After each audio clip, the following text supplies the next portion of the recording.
The young man had hoped to summon a mighty warrior using an ancient seal. Instead, he pulled a dead man out of another world. A stranger's body. A foreign language that just flows into his mind. And the first thing the summoned soldier does is ask for a rope and climb up to repair the well. The cold hits him first. Not the kind of cold you feel in winter. It's the kind of cold that comes when the body hasn't yet realized it's alive. Daniel Rayburn throws his eyes open and stares up at the gray, crumbling ceiling. An icy stone lies beneath his back. His fingers scrape against the rough slabs. He's lying in the center of a circle carved directly into the floor. The lines of the circle fade into a faint blue light. Water is dripping somewhere. He struggles to sit up. His head explodes with pain, sharp pain, as if someone had wrung his brain out like a rag. The last thing he remembers? Headlights, the screech of brakes, the crash, then a buzzing void. That truck on the highway near Norfolk didn't give him a chance. He's dead. He knows this as clearly as he knows his own name, and yet he's still breathing. He raises his hands to his face and freezes. Stranger's hands, thinner, younger. Not a single familiar scar, no calluses from a wrench, no burn on his wrist, hands like a baby's. A young man stands before him, thin, about 20 years old. His dark blue doublet is worn at the elbows. The shadows under his eyes are black as bruises. His jaw is clenched. His hands are trembling. He looks at Dan the way those who hope and fear their own hope look. The young man wheezes out unfamiliar words. And this is where the strangest part begins. Dan understands every word. A language he's never heard before flows into his mind as if it were his own. This frightens him more than a stranger's body in a foreign world. The young man introduces himself. Alaric Vayne, Baron of Horde. A minute ago, he pulled Dan here through the seal, and he can't send him back. His voice breaks. He was promised that the seal would provide a soldier. Dan remains silent. He gets to his feet. His knees are shaking but hold him up. And then a reflex, ingrained over 10 years at the shipyard, kicks in. You enter a new room. You take stock. The column on the right is cracked from floor to ceiling. The crack is about 15 years old. No one has repaired it. There's black mold in the corner. That means it's constantly damp. One window is covered with an oil-soaked rag. The cobwebs on the rafters are old and thick. The room hasn't been cleaned in months. The mortar crumbles at the slightest touch. Category D. If this were a workshop at a shipyard, they'd have shut it down the very same day. No panic. No rage. Just a quiet, professional click in his head, the kind that kicks in when everything's a mess and 200 people don't know what to do. The building is a disaster. The guy is exhausted and hasn't slept in 2 days. There's no going home. Accepted. What about resources? Dan gives a slight smile. His first words in a foreign language come out awkwardly but firmly. He's a lousy soldier. But if the Baron has walls that need repairing and people who need to be rounded up, he's come to the right place. Alaric blinks. Then again. An expression Dan has seen dozens of times slowly creeps across his face. That's how people look when they're told a fire can be put out. They don't believe it yet, but they already want to. The Baron leads him upstairs. The castle is called Tarn Hall. They climb a spiral staircase with broken steps and no railing. Dan counts as they go. 37 steps. 4 are wobbly. 1 is cracked right through. A deadly trap for anyone who walks here at night. They step out onto the wall. The wind whips pine needles and iron into his face. And for the first time, Dan feels something other than his usual work mode. The barony lies before him like a map. Mountains rise to the north and east. Gray Pass. A wide valley between the ridges. The barbarians will come through this pass. He doesn't know it yet, but he senses it. It's too convenient an entrance. To the south, 3 villages. Smoke from the chimneys. Fields. A narrow river. A single road winds southward. The castle itself sits on a cliff above the confluence of 2 streams. It's a good vantage point. The walls are rotten. The northern wall has sagged half a meter. The western wall has been patched haphazardly with stones. The gate is a single wooden leaf on rusty hinges. Dan could knock it down with a battering ram in 3 blows. The well is open. A watchtower juts out above the wall like a target. A single sentry for the entire castle. Dan turns to the Baron and asks how many men he has. 22 in the garrison, about 6,000 in the barony as a whole, maybe fewer after the winter. Dan nods. 6,000 souls, 3 villages, a half-dead castle, 22 soldiers, a mountain pass through which an army will pour sooner or later. He asks for paper and a pen. Alaric leads him into the study. A desk, a chair, a shelf with 3 books. Dan sits down and writes for 3 hours straight. Occasionally he asks a question. What grows here? Where do they get iron? Is the mill working? Is there a doctor? Can people read? Rye and a little barley grow here. They buy iron from a neighbor. The mill's wheel has cracked. The doctor died last year. About 20 people in the entire barony can read. With each answer, the Baron's face darkens. He is ashamed of his impoverished land. Dan does not look at him with pity. Dan looks at the parchment and calculates. 3 sheets of paper, covered in writing, lie before him. Problems, resources, people. He looks up and asks the Baron for 3 days and 4 old men. Not soldiers. Those who are no longer fit for service. Alaric is silent for a long time. He asks why. Dan answers, to repair the well. The Baron doesn't understand. The well is working. There's water. And Dan explains. The well is open at the top. The drawbridge juts out over the wall. 1 burning arrow during a siege, and the castle loses its water on the very first day. Alaric turns pale. He'd been looking at that well from his window his whole life, and it had never once occurred to him. The Baron says yes. The next morning, Dan goes out into the courtyard to meet 4 old men, 3 former soldiers. The 4th is Halmer, a former corporal. A gray-haired, sinewy man with a broken nose and the look of someone who stopped caring long ago. They look at Dan as if he were a town fool, a messenger from another world. And instead of a sword, he asks for a rope and climbs toward the well. Halmer asks him straight out if the messenger has gone mad. Dan isn't offended. He calls Halmer over to stand by the well under the derrick and look up. Halmer looks. 30 years in the ranks. He gets it in a second. An open well. The wooden pulley juts out above the wall like a signpost. Any archer with a flaming arrow. He curses long and hard. Then he turns around and asks what to do. They work for 3 days. Dan doesn't give orders. He shows them. He draws with a stick on the ground. This is how we set up the supports. This is how we place the stone at an angle so the water runs off. We take down the derrick. A winch takes its place. 2 pulleys. The rope runs through them, and the force is reduced by a factor of 3. The old men curse. Not because of the weight, because they're not used to it. They're used to doing things the way they've always done them, and the newcomer is turning everything upside down. By the end of the 2nd day, even Halmer falls silent. He watches the pulley system at work. The bucket rises with a single hand. He tugs on the rope once, twice, 3 times. The full bucket rises easily and smoothly.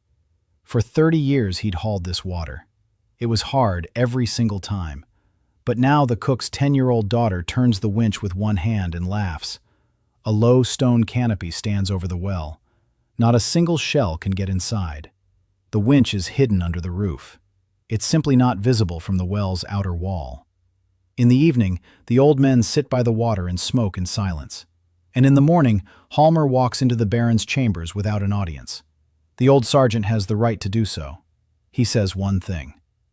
Your bearer. Take care of him. He's not a soldier. He's worse. Alaric asks what that means. Halmer doesn't smile. A soldier can kill 10 people, but this one makes sure 10 people don't die, and that's more terrifying. On the 4th day, Dan asked the Baron for a horse. Alaric said there were 5 horses, and all of them were needed by the garrison. Dan said he'd walk. He left the castle at dawn. He took with him 3 sheets of parchment and a homemade charcoal pencil he'd made the day before from a charred willow stick. The first village was called Dunmore. A 2-hour walk south along the only road. 40 houses. Maybe 50. It was hard to count because some of the structures could no longer be called houses. The roofs had sagged. The walls were made of fieldstone set in clay mortar that was washed away every spring. Half the yards were empty. People had left. South. Further away from the pass and from the barony, which could neither feed nor protect them. Dan didn't go to the village headman. He went to the mill. He always started with production. The mill stood on a stream at the western edge of the village. A water wheel. An old one. The blades were half rotten. The millstones, just as the Baron had said, were cracked. The miller. A broad man in his 50s with flour dust in his beard and heavy hands. His name was Tanner. He looked at Dan as if he were just another problem. A burden. A burden sent from above. Another mouth to feed. Dan didn't bother explaining who he was or why he'd come. He asked to see the mill. Tanner shrugged and showed him around. Dan walked around the mill for an hour. He touched the walls. He looked at the wheel. He counted the revolutions. He measured the width of the trough with his strides. He checked how the millstone was seated. He crouched down at the base and studied the crack for a long time. Tanner stood nearby and waited. He didn't understand what this man was doing. No one had ever looked at his mill like that before. As if it weren't just a pile of stone and wood, but something that could be understood. Dan finally straightened up and told Tanner that the millstone could be saved. The crack wasn't all the way through. If they reinforced the stone with an iron band and smoothed out the surface, the millstone would last another 2 years. But that was only a temporary fix. The main problem was with the wheel.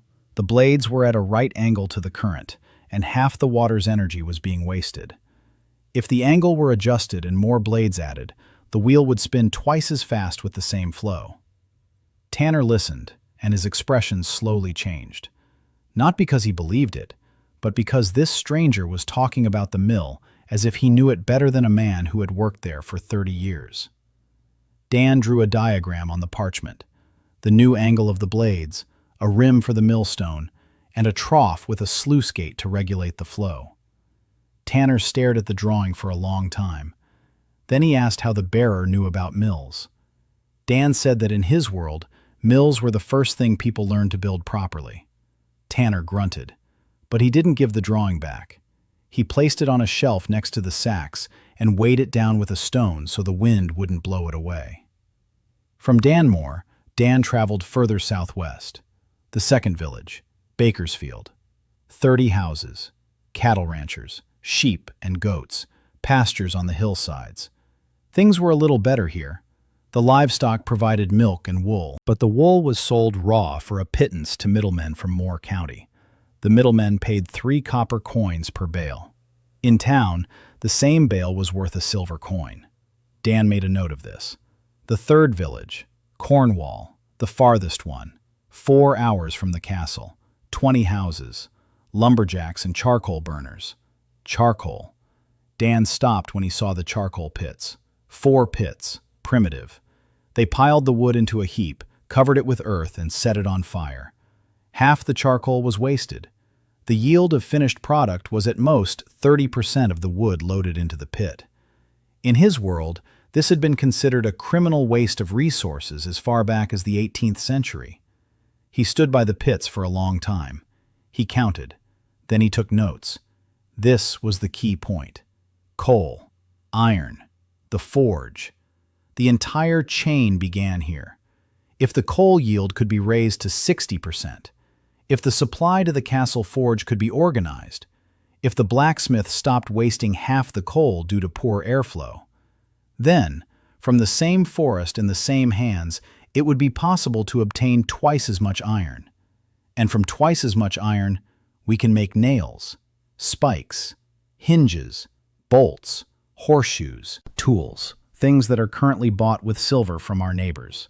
He returned to the castle late in the evening. His legs were aching.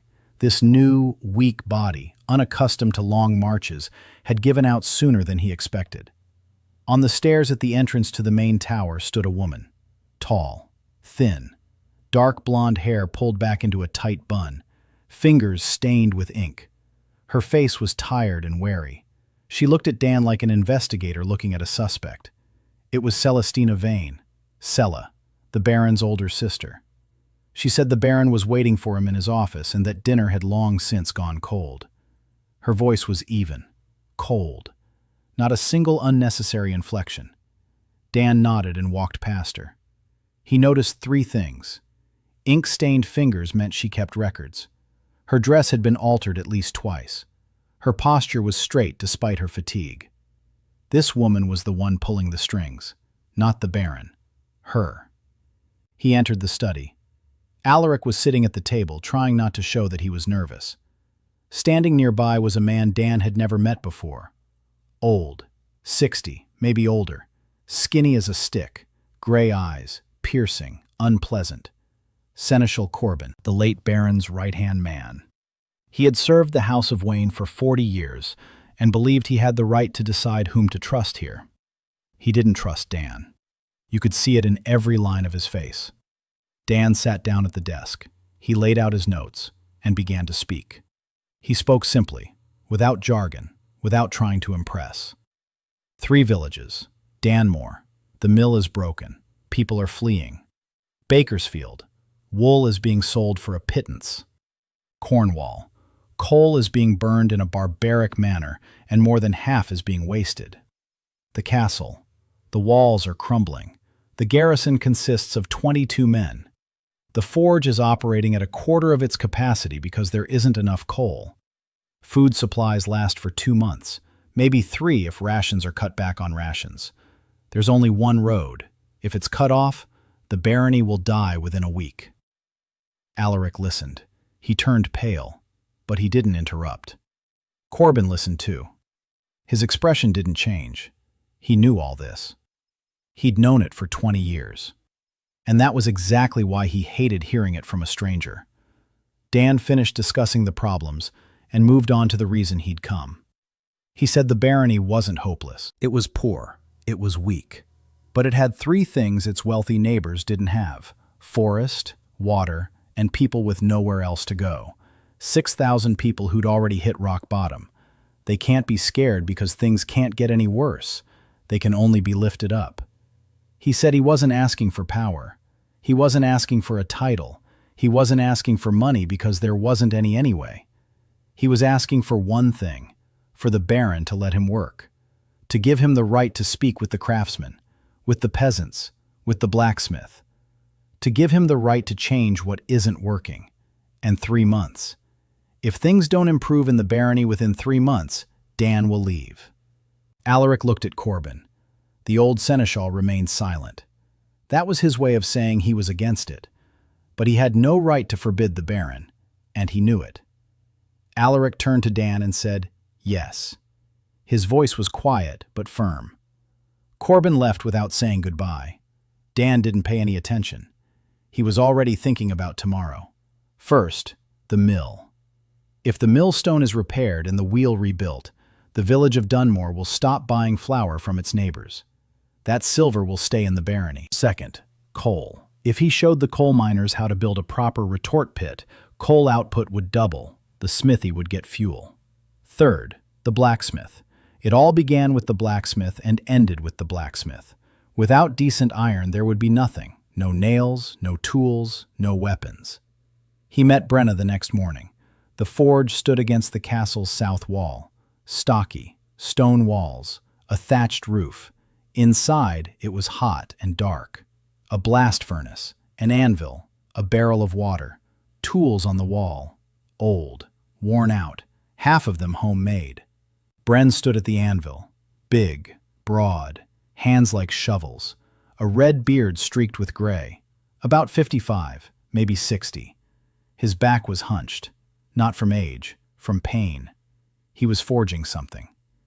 Dan stood in the doorway and watched, not at the piece of work, at the man, at the way he moved, how he gripped the hammer, how he struck, how he turned the workpiece. Brenn worked like a master. Every blow was precise, every movement was measured, but slow. Too slow. His back prevented him from working at full strength, and the furnace, The furnace wasn't drawing well. The bellows were old. Dan could see that the temperature in the furnace was too low. The metal wasn't heating evenly. That was why there were cracks and defects. Brenn knew this. He'd known it for 20 years. But he had no other furnace and no other bellows either. Dan walked into the smithy. Brenn didn't turn around. He knew the bearer had arrived. The whole castle already knew. Dan didn't bother to say hello. He walked over to the forge and crouched down. He looked at the blast pipe. He looked at the bellows. Then he walked over to the anvil and looked at the workpiece. A nail. Crooked. Brenn finally turned around. His eyes were heavy. Unfriendly. He asked what the bearer wanted from his forge. Dan said he needed to talk. Brenn snorted. He said he was a blacksmith, not a chatterbox. Dan nodded and asked if he could take a look at the iron Brenn used. The blacksmith silently gestured toward the corner. The blanks lay there. Dan picked one up. He turned it over in his hands, scratched it with his fingernail, tried to bend it. Poor quality iron. Soft. Porous. Lots of slag. It wasn't Brenn's fault. It was the raw materials' fault. The ore they bought from Count Mora was low quality, and they hadn't smelted it properly. But even from this iron, they could get more out of it if they changed one thing: the temperature. Dan turned to Brenn and said he could make his forge hotter. Not by much, but enough for the slag to burn out cleaner and the metal to become denser. Brenn didn't answer. He struck the anvil with his hammer so hard that the walls shook. That was his answer. Don't mess with it. Dan didn't leave. He sat down on a log by the wall and said he'd wait. Brenn worked. Dan sat. An hour. 2. Brenn was forging nails, crooked ones. Because the iron was poor, the forge was cold, and his back wouldn't let him strike properly. Every third nail was a reject. Dan counted in silence. By noon, Brenn stopped. His back. He couldn't straighten up. He stood hunched over the anvil, breathing heavily. Dan stood up. He walked over and did something no one in the castle had done in many years. He asked Brenn if his back had been hurting for a long time. The blacksmith looked at him as if he were crazy. Of course it had. 20 years. Every blacksmith over 40. It's normal. Dan said it wasn't normal. He said the anvil was set too low for Brenn, and that every blow forced him to bend 10 degrees more than necessary. If the anvil were raised by 4 fingers, the strain on his back would be relieved. Brenn was silent. Then he slowly straightened up. He looked at the anvil. He looked at his hands. He looked at Dan. And for the first time, there was no hostility in his eyes. There was something else, confusion, as if someone had told him that water could be dry. He'd worked at this anvil his whole life. His father had worked there, his grandfather. No one had ever said it was positioned incorrectly. Dan didn't wait for an answer. He said he'd come back tomorrow, and that he'd bring a blueprint for new bellows, which would provide twice as much air with the same effort. If Brenn wanted to take a look, just to look. He walked out of the smithy. Brenn remained standing by the anvil. That evening, Dan didn't come to dinner. He sat in his room and drew. Bellows. Double ones. With valves. The principle was simple. 2 chambers instead of 1. When one contracts, the other expands and draws in air. The flow is continuous. The temperature in the furnace is stable. He sketched and thought about Brenn, about his back, about his eyes when he heard about the anvil. This man is no enemy. He's a craftsman who's grown tired of struggling with poor quality tools. Like those welders at the shipyard in Norfolk who worked with broken masks because no one had ordered new ones. They didn't need to be told that a mask was important. They just needed to be given a decent mask. Brenn doesn't need to be told that the bellows are no good. He needs to be given better bellows. And then he'll take care of the rest himself. Dan finished the drawing by midnight. His hands were covered in coal dust. He'd run out of parchment. He'd written on both sides of the last sheet. Tomorrow he'd need paper, or at least something like paper. Bark, thin skin, clay tablets after all. He couldn't work without notes, without drawings. It was like trying to build a house with his eyes closed. He lay down on the narrow bed, straw beneath a thin blanket. It was cold. The ceiling was low. Stone. The wind was blowing somewhere beyond the wall. He closed his eyes, and for the first time since he'd been summoned, he thought not about work, but about himself. He would never see Norfolk again. He would never see the shipyard. He would never finish the coffee left on the table in his apartment. He wouldn't call his mother. She had died 3 years ago. There was no one to call. He was 30 years old, in a foreign body in a foreign world, and the only thing he had was a head full of blueprints and a castle full of people he couldn't help. Except for him. He fell asleep quickly. Exhaustion was stronger than his longing. Brenn came on his own, the next morning. Dan hadn't gotten up yet when there was a knock at the door. Heavy, brief. He opened it.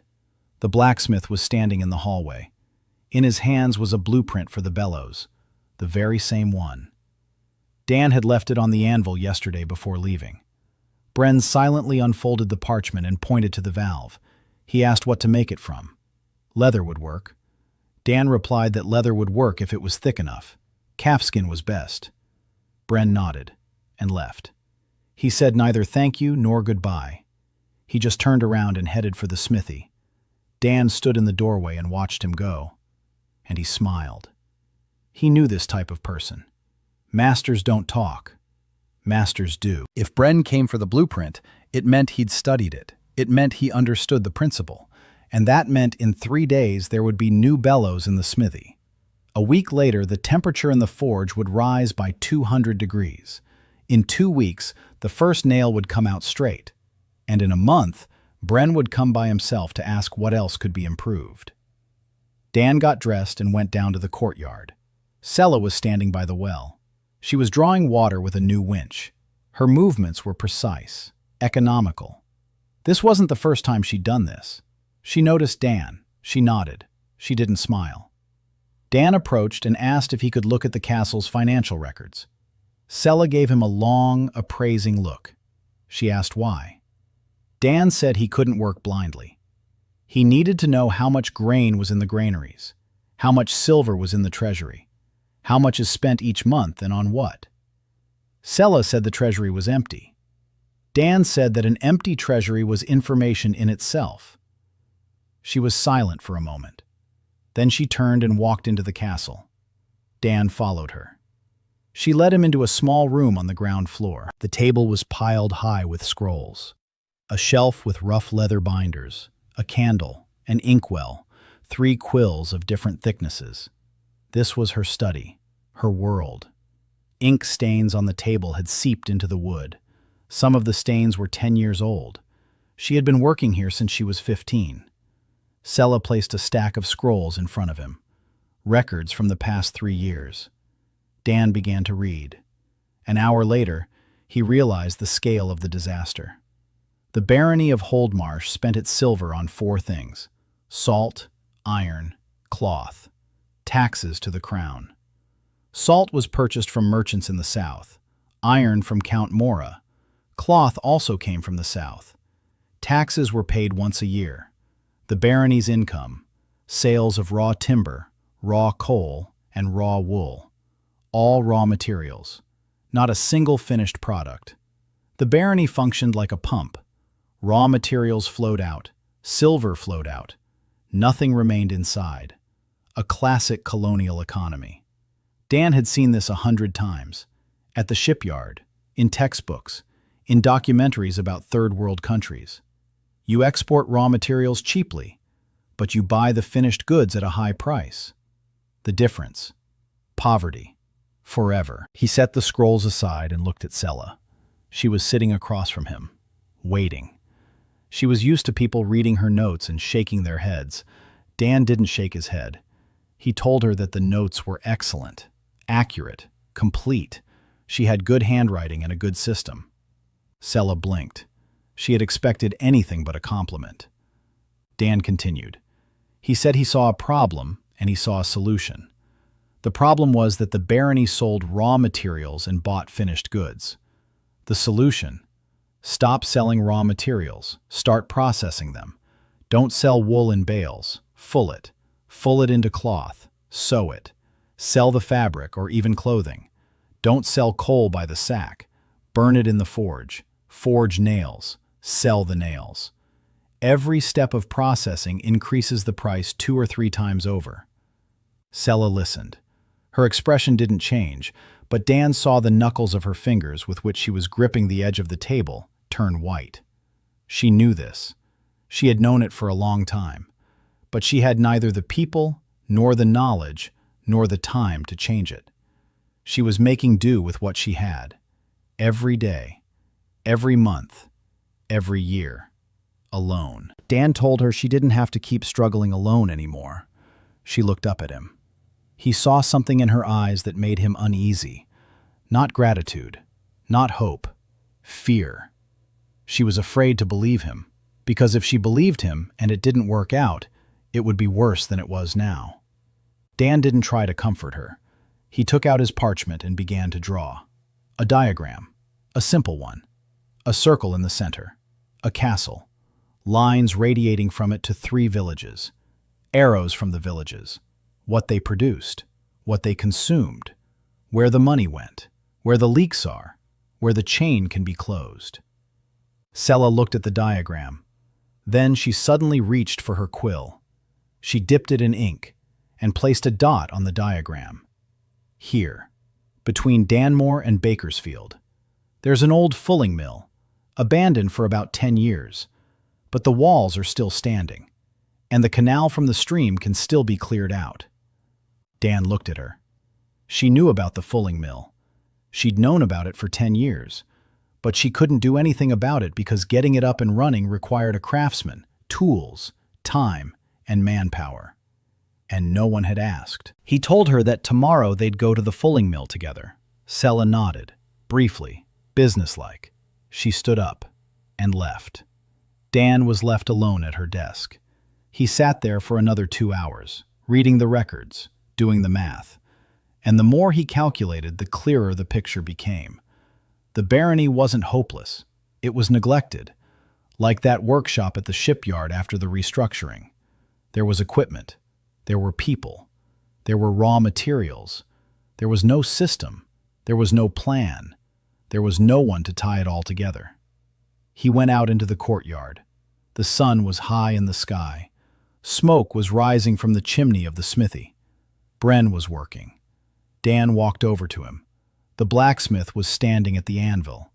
The anvil was 4 fingers higher than it had been yesterday. Brenn had placed flat stones under it, silently, without telling anyone. He'd just done it. Dan looked at the anvil. He looked at Brenn. The blacksmith didn't look up, but his back was slightly straighter than yesterday, 4 fingers straighter.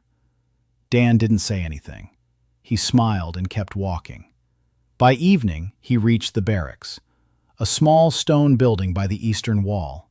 20 bunks, 14 of them were occupied. The rest stood empty. The soldiers had scattered over the past few years. Captain Garrett of the Guard, about 35 years old, of average height, lean, a weather-beaten face, a scar across his left eyebrow, gray, distrustful eyes. He ran the garrison with a staff of 22 men, patrols, guards, training, wall repairs, all by himself, all on his own. And then the carrier came and fixed the well in a week.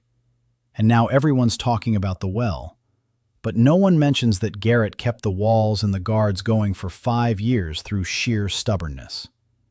Dan saw that. He always saw that. In any workplace, there's a person who kept everything going until the new boss arrived and now feels useless. That person can't be ignored. He needs to be brought in. He walked up to Garrett and said he needed help. The captain looked at him. Help. The carrier needs help from the captain of the guard. The words sounded right, but Garrett didn't believe the words. He believed in actions. Dan said he wanted to walk the castle walls with Garrett, every section, every tower, every gate. He wanted the captain to show him where the walls were weak, where they could be breached, where they could be scaled, where repairs were needed first. Because the captain knew this better than anyone in the barony. Garrett was silent, for a long time. Then he nodded. They walked around the walls. 2 hours. Garrett pointed things out. Here's a subsidence. Here the mortar is crumbling. Here's a blind spot. The archer on the tower can't see the base of the north wall. Here's the gate. Single leaf. The wood is old. They'll smash it open with a battering ram in 5 minutes. Dan listened. He took notes. He asked questions. He didn't interrupt. He didn't try to show off. He just listened to a man who knew his job. By the end of the inspection, Garrett was no longer speaking in short, clipped phrases, but in complete thoughts. About how a second row of walls was needed, even if only made of wood. About how the towers needed to be raised. About how the moat in front of the castle was filled with debris and could be cleared in a week if they were given enough men. Dan wrote everything down. When they returned to the barracks, Garrett stopped. He looked at Dan and said that if the bearer really wanted to reinforce the walls, he'd need stone, lots of stone, and people who knew how to lay it. Dan replied that there was stone, on the hill behind the castle, limestone. He'd seen the rock outcrops when he climbed the wall on the first day. Garrett frowned. He'd seen that hill every day too, but he was a soldier. He'd seen a hill. Dan, however, had seen a quarry. There was a difference. Garrett didn't say anything else. But as Dan was leaving, he noticed that the captain was watching at him as he walked away. Not with hostility, with something like cautious interest. That night, Dan couldn't sleep again. He sat in his room and drew up a plan, his first real plan. Not a list of problems, but a sequence of actions. Weeks 1 and 2. The mill. Repair the millstone. Rebuild the wheel. Supply Danmore with flour. Weeks 3 and 4. The coal pits. Show the coal miners a new method. Increase coal output. Send the surplus to the smithy. Month 2. The smithy. New bellows. Raise the temperature. Start making proper nails and spearheads. At the same time, quarry. Organize extraction. Begin repairing the walls. Simultaneously. Fulling mill. Clear it out. Get it up and running. Wool is no longer being sent south. Third month. First results. Our own flour. Our own nails. Our own cloth. 3 items that were previously purchased with silver are now produced in-house. The silver remains in the barons. He looked at the plan. 30 items. 20 interdependencies.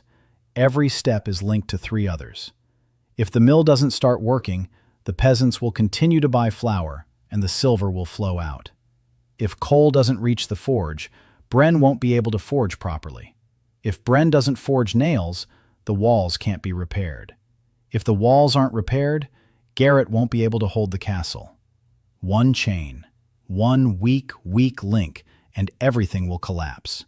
He set down his quill. His hands were shaking, not from the cold, but from the sheer scale of it all. 6,000 people, 3 villages, 1 castle, and him, a single engineer with unfamiliar hands and a head full of principles yet to be proven. At the shipyard, he'd had a crew, 200 men, machines, electricity, a telephone, a computer. Here, he had parchment and a charcoal pencil. He lay down, closed his eyes, and told himself what he always said whenever the scale seemed impossible. On the morning of the 12th day, Dan and Sella set off for the fulling mill. More precisely, Sella rode. Dan walked alongside her. There was only one horse, and he refused to ride it. Sella didn't insist. She rarely insisted on anything. She just did what she had to do. She rode and said nothing. Dan walked and said nothing either. 2 hours through the foothills along a trail that could barely be called a road. The fulling mill stood by a stream between Dunmore and Bakersfield. A stone building, long, low. The walls were intact. Sella hadn't lied. The roof had caved in 2 places, but the rafters were still holding. It was dry inside. The floor was packed earth. The channel from the stream to the building was filled with dirt and leaves, but the course of the stream was still visible. Dan walked around inside. There was plenty of space. 3 work areas. Could accommodate more. The stream provided enough water for washing wool and for the fulling hammers. A water wheel. No. There had been a water wheel. Remnants. Rotten supports. The axle was rusty but intact. He turned to Sella. She was standing in the doorway, looking at the building the way one looks at something they once loved and have now lost. Dan asked who had worked here before. Sella said her mother had. 10 years ago. Baroness Vayne had run the fulling mill herself. Then her mother died, and there was no one to carry on. Her father wasn't interested. The fulling mill closed. They started selling the wool raw. Dan nodded. He didn't say anything about his mother. He simply asked if Sella knew how fulling worked. She does. She'd worked here with her mother since she was 8. She remembers every step. Washing, carding, spinning, fulling, dyeing. She remembers it all. Dan said he'd need 3 weeks and 6 people, and that the canal would be cleared, the roof repaired, and the wheel replaced. And that if Sella agreed, the fulling mill would operate under her leadership. Not his. Hers. Sella was silent for a long time. The wind rustled the grass at the entrance. The stream murmured nearby. She said yes. Her voice cracked slightly. Just a little. They returned to the castle by evening. Dan went straight to Alaric. He asked for 6 men for 3 weeks. 4 from the village of Dunmore.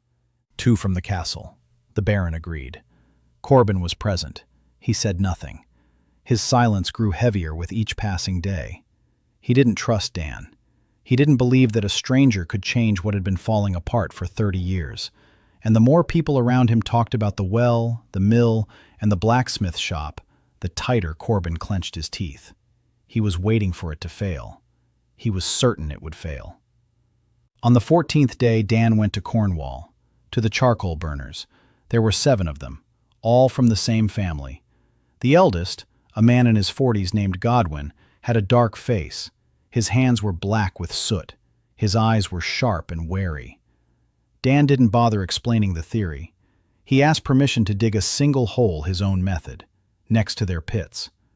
Godwin asked why. Dan said he wanted to show them, not tell them, show them. Godwin shrugged. The earth wasn't a big deal. There were plenty of trees. Go ahead. Dan worked for 2 days. The pit built using his method was different, deeper, narrower, with a channel to vent the gases, with a roof made of clay and sod. The principle was simple: limit oxygen access. The wood wouldn't burn but would smolder. Coal yield doubled. The coal burners stood nearby and watched, skeptically. They'd been burning coal their whole lives. Their fathers had burned it, their grandfathers too. The newcomer from the castle dug a strangely shaped pit and coated the walls with clay. Ridiculous. 3 days later, they opened the pit. Dan stood nearby, trying not to show how nervous he was. It was his first practical experiment in this world. Everything he'd done up until now had been repairs or giving advice. But a coal pit.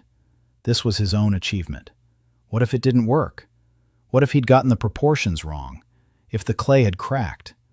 Godwin lifted the lid. Steam, heat, and coal. Black, dense, ringing. Godwin picked up a piece, turned it over, tapped it with his fingernail. Dan saw his face change. A coal miner with 30 years of experience was holding a piece of coal he'd never seen before. Pure. Heavy. No gray layers of unburned material. Godwin looked at his pits, then at Dan's pit, then back at the piece of coal, and he asked one question: how many pits like this could be made? Dan replied that he could make as many as he wanted. If Godwin gave him a day, he'd draw a diagram and explain the principle. Any of his sons would be able to build such a pit in 2 days. Godwin nodded silently. His eldest son, a young man of about 20, stood nearby, staring at the coal in his father's hands. His face bore an expression that Dan would remember for a long time. Not surprise, but hunger. The hunger of a man who, for the first time, had seen that things could be better.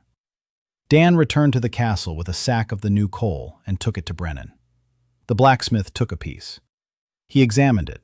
He struck it with his hammer. He tossed it into the forge. He waited for the heat to build, and he began to forge. Dan stood by the wall and watched.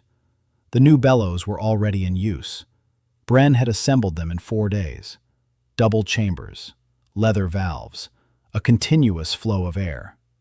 The forge hummed steadily and powerfully.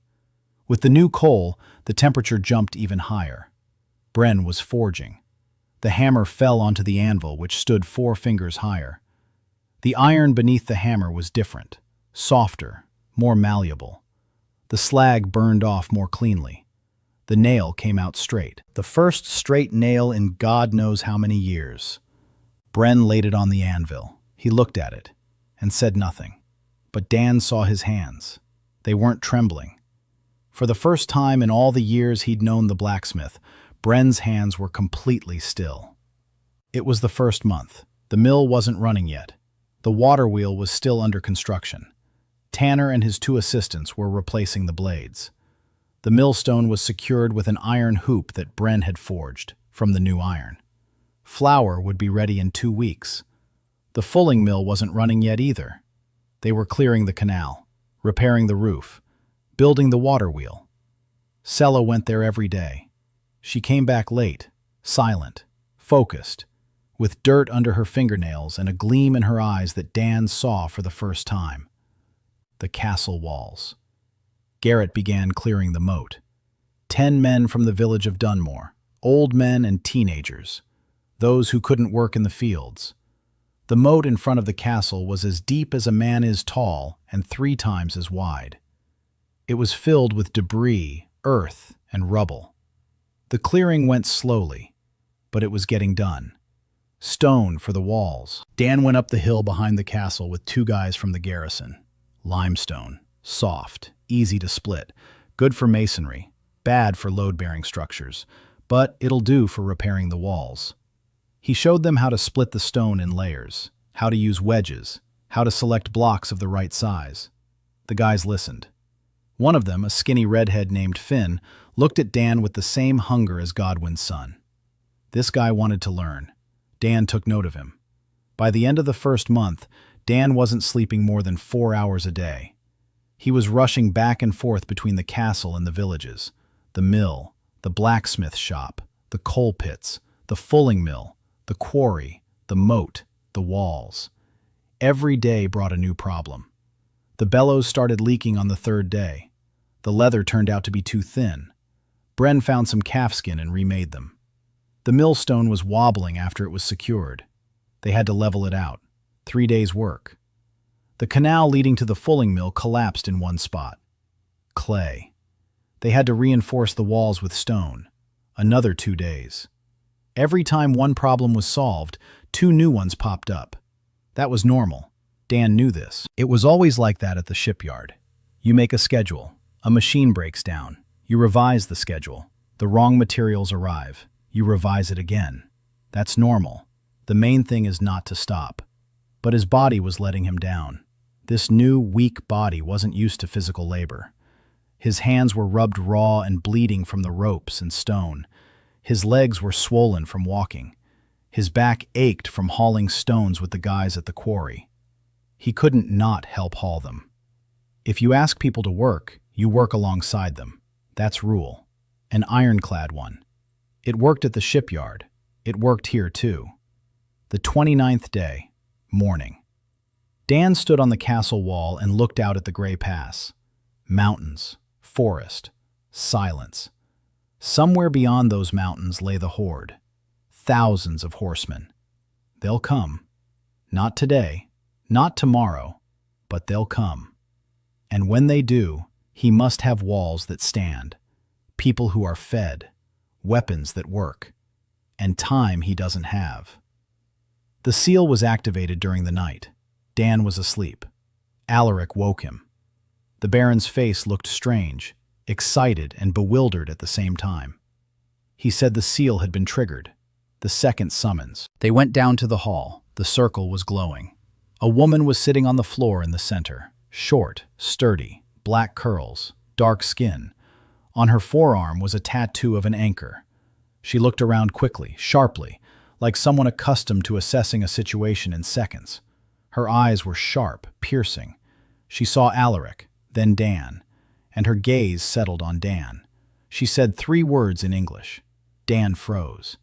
English, not the language of Erdan. English, his language. She asked where she was and what was happening. Her voice was hoarse, low, the voice of someone accustomed to giving orders amid noise and chaos. Dan crouched down in front of her, slowly, not abruptly, as if facing a wounded person, and he answered in English. He said his name was Dan, that he was from Norfolk, Virginia, that she was dead, just like him, and that this was another world, but a place where one could live. She looked at him for 5 seconds. Then she said her name was Mercy Callow, from Baltimore, and that if this was the afterlife, she'd expected something better. Dan laughed. For the first time in a month. A real laugh. Not a polite one, not a weary one. A real one. Mercy Callow, 24 years old, a military medic, 3 deployments, killed in action. She didn't say exactly how, not right away. She'd tell him later. A car accident on the way back from the base, just like Dan. Fate seemed to draw those who died on the roads, or those she found on the roads. It doesn't matter. Something else matters. She had hands that knew how to stop the bleeding, how to stitch wounds, how to set bones, how to keep a person alive when everything around them wants them to die. Dan took her to the castle, fed her, gave her a room, and while she was eating he told her everything. About Erden, about Holdmarsh, about the 6,000 people without a doctor, about the wounds people die from here because no one knows they just need to be cleaned and stitched up. Mercy listened. She ate. She said nothing. When he finished, she asked only one thing. Did they have any alcohol? Dan said they had moonshine. Mercy said that would do. Then she asked where the infirmary was. Dan led her to a building called the infirmary, a stone room, 4 beds, dirty rags instead of sheets, not a single instrument, a jar of some kind of ointment on the windowsill. Mercy stood in the doorway and looked around for a long time. Her face was stony. Dan knew that expression. He'd seen it in the mirror every day for the past month. A professional assessment. Category: disaster. She turned to him and said she needed 3 things: clean water, cloth for bandages, and assistance. At least 2. Better yet, 3. Women, the kind whose hands don't shake. Dan said there were 3 herbalists in the village of Dunmore, old women who treated people with decoctions and poultices. Mercy said decoctions were nonsense, but women with strong nerves weren't. Bring them here. Mercy worked like a machine. Dan knew this type. He'd seen them at the shipyard. People who don't discuss the task but just get it done. Give them the conditions and don't get in the way. On the second day, she threw everything out of the infirmary. Rags, potties, straw from the cots, everything. 4 soldiers from the garrison hauled the trash out into the courtyard. Garrett stood watching as a woman barely as tall as his shoulder gave orders to his men. He wanted to protest but couldn't. Something in her voice wouldn't let him. The same voice used to give orders when mines are exploding all around. Not loud, not angry, just absolute. The infirmary walls had been whitewashed. They found some lime in the castle, an old sack in the basement. Mercy mixed the mortar herself. She did the whitewashing herself, her hands covered in lime up to her elbows. By evening, the walls were white, clean. Dan brought her some candles, 6 of them. That was all he could find. Mercy looked at them and said there weren't enough candles. She needed light, proper light, enough to see a wound and not have to guess. Dan said he'd take care of it. He went to his room and thought about the light until nightfall. Oil lamps, simple. A clay container, a wick, oil. It burns brighter than a candle. But that's not enough. He needs a reflector, polished metal behind the flame. It gathers the light and directs it in one direction. The principle is simple, like a lantern. He needs tin or copper. There's no copper in the barony. Tin. He could roll out a thin sheet of iron. Brenn can handle it. If you polish one side to a shine, you'll get a mirror-like surface. Rough, but good enough. He drew a sketch. A lamp with a reflector. A simple design, 3 parts. In the morning, he took it to Brenn. The blacksmith looked at the sketch for a long time. Then he looked at Dan. And for the first time ever he asked what it was. Not why, but what is it? He didn't understand the principle. Dan explained. The light from the flame spreads in all directions. Half of it is wasted, backward, up toward the ceiling. If you place a curved, polished plate behind the flame, it will reflect the light forward. The brightness in one direction will double. Brenn listened. He nodded and said he'd give it a try. 2 days later, the lamp was ready. Rough, clumsy, but it worked. Dan brought it to the infirmary that evening. He lit it. He aimed it at the cot. The white wall behind the cot reflected the light even more. Mercy stood nearby and watched. The infirmary was bright, truly bright, just like daytime. She didn't say thank you. She said she could work now. That was better than any thank you. The herbalists arrived 3 days later. 3 women from Dunmore. The eldest, Agnes, about 60, small, thin. Her hands were gnarled from work. She knew every herb in the area. The middle one, Gwen, 40, quiet, strong. The youngest, Rona, 25, a young widow. Her husband had died while hunting a year ago. Her eyes were red. Her hands didn't tremble. Mercy looked at them. They looked at her. 3 country women and a black woman from another world. They didn't know what another world was. They didn't know what a paramedic was.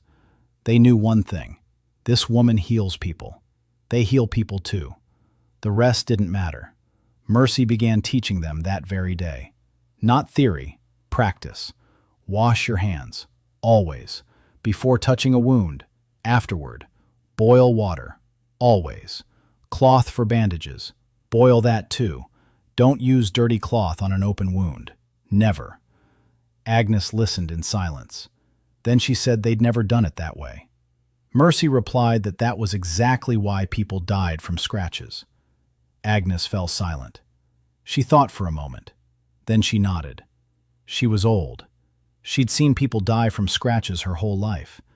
And if this strange woman said it was because of dirty hands, then maybe she was right. Because Agnes didn't have any other explanation anyway. The first patient showed up on the 4th day. A soldier from the garrison. A laceration on his leg. He'd fallen during training and stepped on a rusty nail. The old way. Wrap it up with a rag. Wait. Hope. In a week, the leg would swell. In 2 weeks, a fever. In 3, maybe an amputation, if he was lucky. Mercy rinsed the wound with boiled water. She treated it with moonshine. The soldier hissed in pain. Mercy told him to bear it. Her voice was calm. Her hands were quick. She stitched up the wound. She got the needle and thread from a local seamstress. She boiled the thread. She heated the needle over a flame. She applied a clean bandage. She told him to change it every day, to come back to her in 2 days. The soldier limped away. A week later, he was walking normally. The wound had healed cleanly. No infection, no fever. The garrison found out within a day. 22 people. A small world. The news spread instantly. The messenger had cured Hardin. A wound on his leg. Clean, no pus. In a week. It was a miracle. For them, it was a real miracle.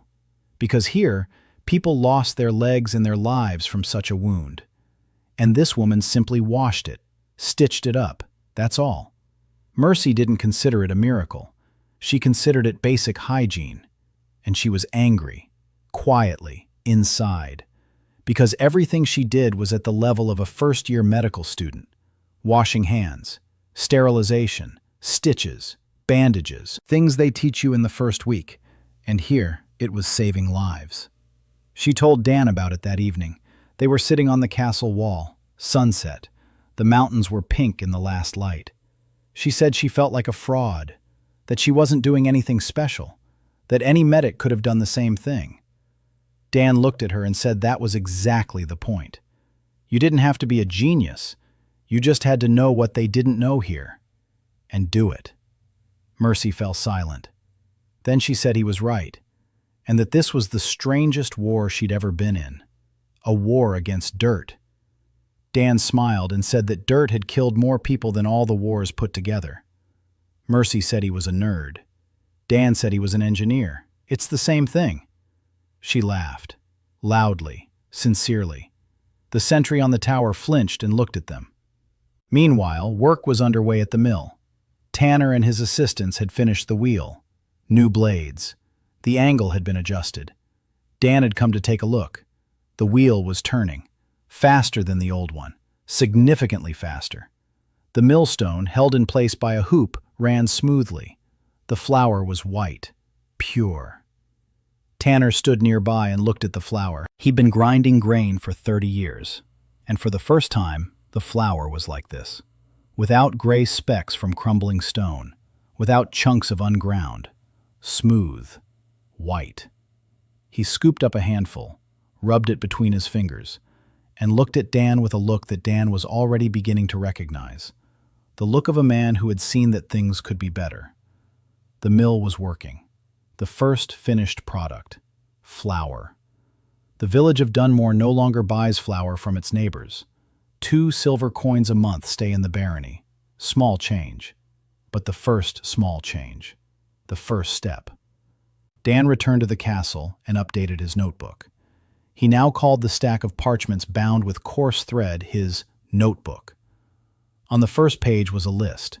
Projects, status, the mill, operational, coal pits, 3 new ones built, coal yield, 60%, blacksmith shop, new bellows, operational, temperature higher, first straight nails, fulling mill, canal cleared, roof under repair, wheel under construction, launch in 3 weeks, quarry, first blocks, slow going, need more people, moat, 1/3 cleared, infirmary, operational, thanks, herb garden, first patient, a full recovery. He looked at the list. A month. 1 month. And this is what they've done. Not just him, all of them. Brenn at the anvil, Tanner at the millstone, Godwin in the coal pit, Sella at the fulling mill, Mercy in the infirmary, Garrett in the ditch, Halmer on the wall, Finn in the quarry. Everyone in their place, everyone doing their part. He didn't build anything on his own. He showed people that things could be better and stood by them while they worked. That was his true skill. Not blueprints, not formulas, not engineering, but the ability to see a person, to see what they're capable of, and to give them the opportunity to do it. That evening, Alaric came into his room, quietly, without knocking. He just walked in. He sat on the edge of the bed. He was silent. Dan waited. The Baron finally spoke. He said that a tax collector from Moore County had come by that morning, a routine visit, but the collector had been acting strangely, asking questions about the smithy, about the mill, about the bearer. Alaric said that in the past, the collector would pass through the hold marsh in half a day and didn't even stop for lunch. Today, he spent 4 hours in the barony. Dan set down his quill. Here it was. Sooner or later, this was bound to happen. They'd started doing things. People were taking notice, especially the neighbors. Especially those who were used to thinking of Hold Marsh as a destitute backwater that would soon cease to exist. He asked the Baron exactly what the tax collector had asked. Alaric said he'd asked about the new pits at the coal miners' site, about the white smoke from the forge, about the infirmary. Trivialities. But the trivialities were adding up to a bigger picture. Dan thought for a moment. Then he told the Baron that they needed to be more careful. Not to hide. That was pointless. But not to draw unnecessary attention. For now. Until they were strong enough that attention wouldn't be dangerous. Alaric nodded. And he said one more thing. He said that Corbin had spoken with him that morning. The Seneschal believes that Dan is changing too much, too quickly. That people aren't used to change. That change causes unrest. And that the bearer has forgotten his place. He is the bearer, not an advisor, not a ruler. The bearer, a servant. Dan remained silent. Corbin wasn't entirely wrong. The changes were indeed happening fast. In a month, he had touched nearly every aspect of life in the barony. The mill, the smithy, coal, the infirmary, the walls. For people who had lived the same way for 30 years, that was a lot. Too much. But time. Time wouldn't wait. The Horde wouldn't wait. He couldn't slow down. He couldn't afford the caution that would cost months. Every day without decent iron is a day without decent arrows. Every day without an infirmary is someone's life. He told Alaric that he understood Corbin, and that he respected him, but that he would ask the Baron for one thing: give him 2 more months. In 2 months the mill will feed the village, the cloth mill will clothe the garrison, the smithy will arm the guard. And then let Corbin say that change is turmoil. We'll see who listens to him. Alaric looked at Dan for a long time. Then he smiled quietly. For the first time in all the time Dan had him.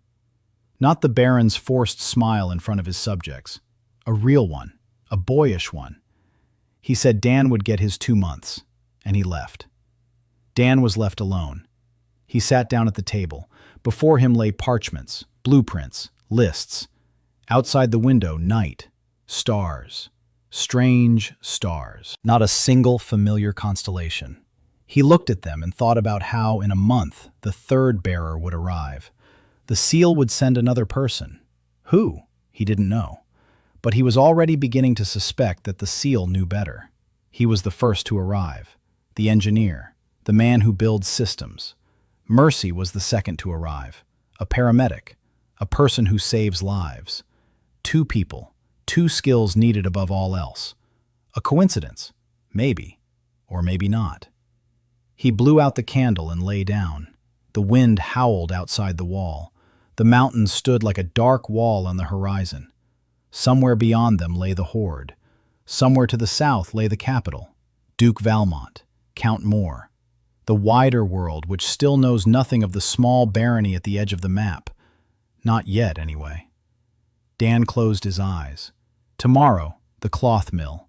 The day after tomorrow, the quarry. In a week, a new batch of nails. In 2 weeks, repairs on the northern wall will begin.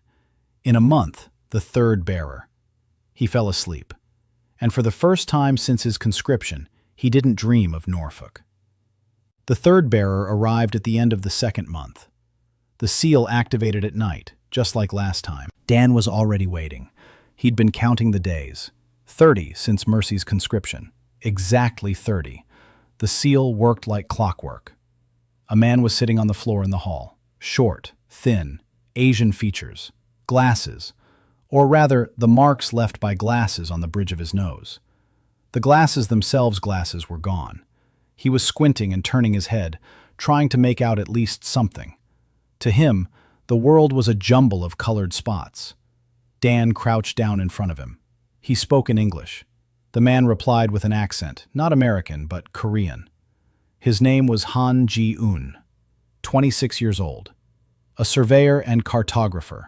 He worked at KAIST, the Korea Advanced Institute of Science and Technology. Satellite cartography.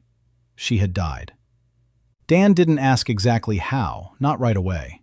He'd find out later. An aneurysm, right at her desk. 26 years old and an aneurysm. The world is unfair on both sides of the seal. The first thing Ji-yoon said when she realized where she was, "I can't see a thing." Not blind, nearsighted, severely so. Without glasses, the world beyond an outstretched arm turned into a blurry smudge. Dan looked at her and thought, glass. There's a glassblower in the barony, an old man named Odwin in the village of Dunmore. He makes rough bottles and horse-shaped plates, warped, cloudy, but glass, lenses. The principle is simple: convex glass for farsightedness, concave for nearsightedness. You need to know the prescription. You need to find the right curvature. You need a grinding wheel. But it's possible. He told Ji-yoon that he would make her glasses. She looked at him, or rather in his direction, at the blurry smudge of his face. And she said that if he did that, she'd be willing to map even hell itself. Dan laughed and said that hell could wait. First, the barony. He led her to Mercy. 2 women from different continents in a foreign world. Mercy spoke English. Ji-yoon did too. The connection was instant. Mercy sat the Korean woman down at the table. She poured some hot tea and said, "Welcome to the Club of the Dead." Ji-yoon snorted. She was one of those people who snort instead of laugh. Quietly, briefly, like a cat. Dan left them together and went to see Odwin. The glassblower lived on the outskirts of Dunmore, a small workshop, a furnace, ash, tools. The old man was blind in one eye and deaf in both ears. Dan yelled into his ear for half an hour, explaining what he needed. A lens, concave, smooth, transparent. Odwin looked at him with his one eye and nodded. Then he said he'd never made anything like that before, but he could try, if the bearer showed him the shape. Dan drew it. A circle, the edge thicker than the center. For nearsightedness, you need a diverging lens. Concave on both sides or plano-concave. He chose plano-concave, easier to make. The degree of curvature, he didn't know exactly. He'd have to experiment. Make 3 or 4 prototypes and let Ji-yoon choose. Rough, primitive, but better than nothing. Odvin worked for a week. 7 lenses, 4 burst during cooling. 2 came out cloudy. 1 turned out okay, not perfect, with a tiny air bubble at the edge, but it was clear and had the right curvature. Dan made the frame himself, wire. Brenn gave him thin iron wire made of new, pure iron. Dan bent it with his fingers for 3 evenings. It was crooked. He bent it too far. He broke it. He started over. Mercy watched and offered to help. Dan refused. Mercy would curse and walk away. She'd come back an hour later, offer again. Dan would refuse again. By the 4th evening, the frame was ready. Rough, simple, 2 wire rings with temples. He inserted only identical lenses. Odvin had managed to make a second pair based on the first, slightly worse, but close. He brought the glasses to Ji-yoon that morning. She was sitting in Mercy's infirmary, sorting through the supply of herbs, by touch, by smell, helping as best she could. Dan placed the glasses in front of her. She picked them up, turned them over in her hands, frowned, put them on, and froze. Mercy later recounted that Ji-yoon sat motionless for 30 seconds. She just stared straight ahead. Then she turned her head toward the window. Outside the window was the castle courtyard, a wall, a tower, mountains, the sky. Everything that had been nothing more than a jumble of colorful spots to her over the past 10 days suddenly became a world. Sharp, clear, real. She took off her glasses, rubbed her eyes, put them back on, looked at her hands, at the table, at Mercy, at the door where Dan was standing, and she began to cry, quietly, silently. Tears simply streamed down her cheeks, and she didn't wipe them away. Mercy stood up and left the room. She walked past Dan. She jabbed him in the shoulder with her fist, hard. It was her way of saying he'd done the right thing. Ji-yoon put on her glasses and never took them off again. 2 days later, she left the castle and saw Holdmarsh for the first time. She really saw it. The mountains, the valley, the pass, the 3 villages, the river, the road. She stood on the castle wall and looked out. For an hour. Dan stood beside her. He was silent. She was silent too. Then she said one word. Map. She needed a map. Or rather, she needed to make a map. Because there wasn't one. Not the Baron's, not Garrett's, not anyone's. The entire barony existed only in the minds of the people who were born here. That mountain, that stream, that trail. No one had ever put any of this on paper. Ji-yoon said that was the first thing they needed to fix. You can't defend a territory you don't know. You can't build roads if you don't know the terrain. You can't plan anything without a map. Dan agreed. He knew that, but he didn't have a cartographer. Now he did. The seal had once again provided exactly the right person. A coincidence. He no longer believed in coincidences. Ji-yoon got started the very next day. A rope, stakes, a compass. There was no compass. Dan made one that evening. A magnetized needle on a cork in a cup of water. Rough, but it pointed north. Ji-yoon looked at the contraption and snorted again. Then she said that at Keist she'd had a satellite. And now, a cork in a cup. Progress. She'd been walking through the barony for 2 weeks, alone. Dan had offered to provide her with an escort. She refused.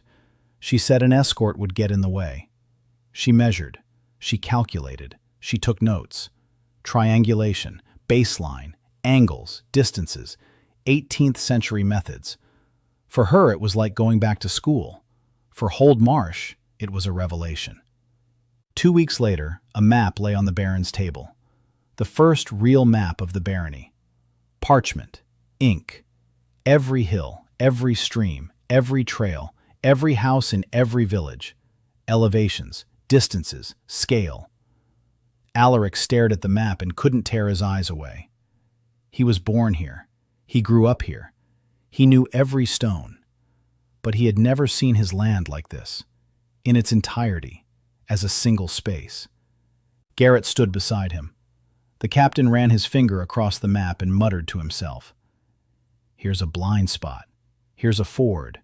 Here's where we can post a sentry. For a soldier, a map is a weapon. For the first time in 5 years, Garrett saw his entire battlefield. But the most important discovery was made by Ji-yoon. On the third day of mapping, in the northeastern corner of the barony, at the foot of the ridge, an old mine. The entrance was blocked, overgrown with brush. Not a single person in the barony remembered it. Maybe the old folks knew about it. Maybe their grandfathers did. But by the time Ji-yoon found the entrance, everyone had forgotten about the mine. She returned and reported to Dan. He took Halmer and 2 guys from the garrison. They went to the mine. They cleared the entrance in half a day. Old timber supports, pine, rotten but not collapsed. Inside it was dry, cold. The tunnel extended 30 paces into the rock. Dan lit a torch and stepped inside. The walls gleamed. He brought the torch closer. Iron, brown iron ore. Veins ran straight along the tunnel walls. Thick, rich. The ore had always been here, right under their feet, under their own barony. And they'd been buying iron from Count Mora,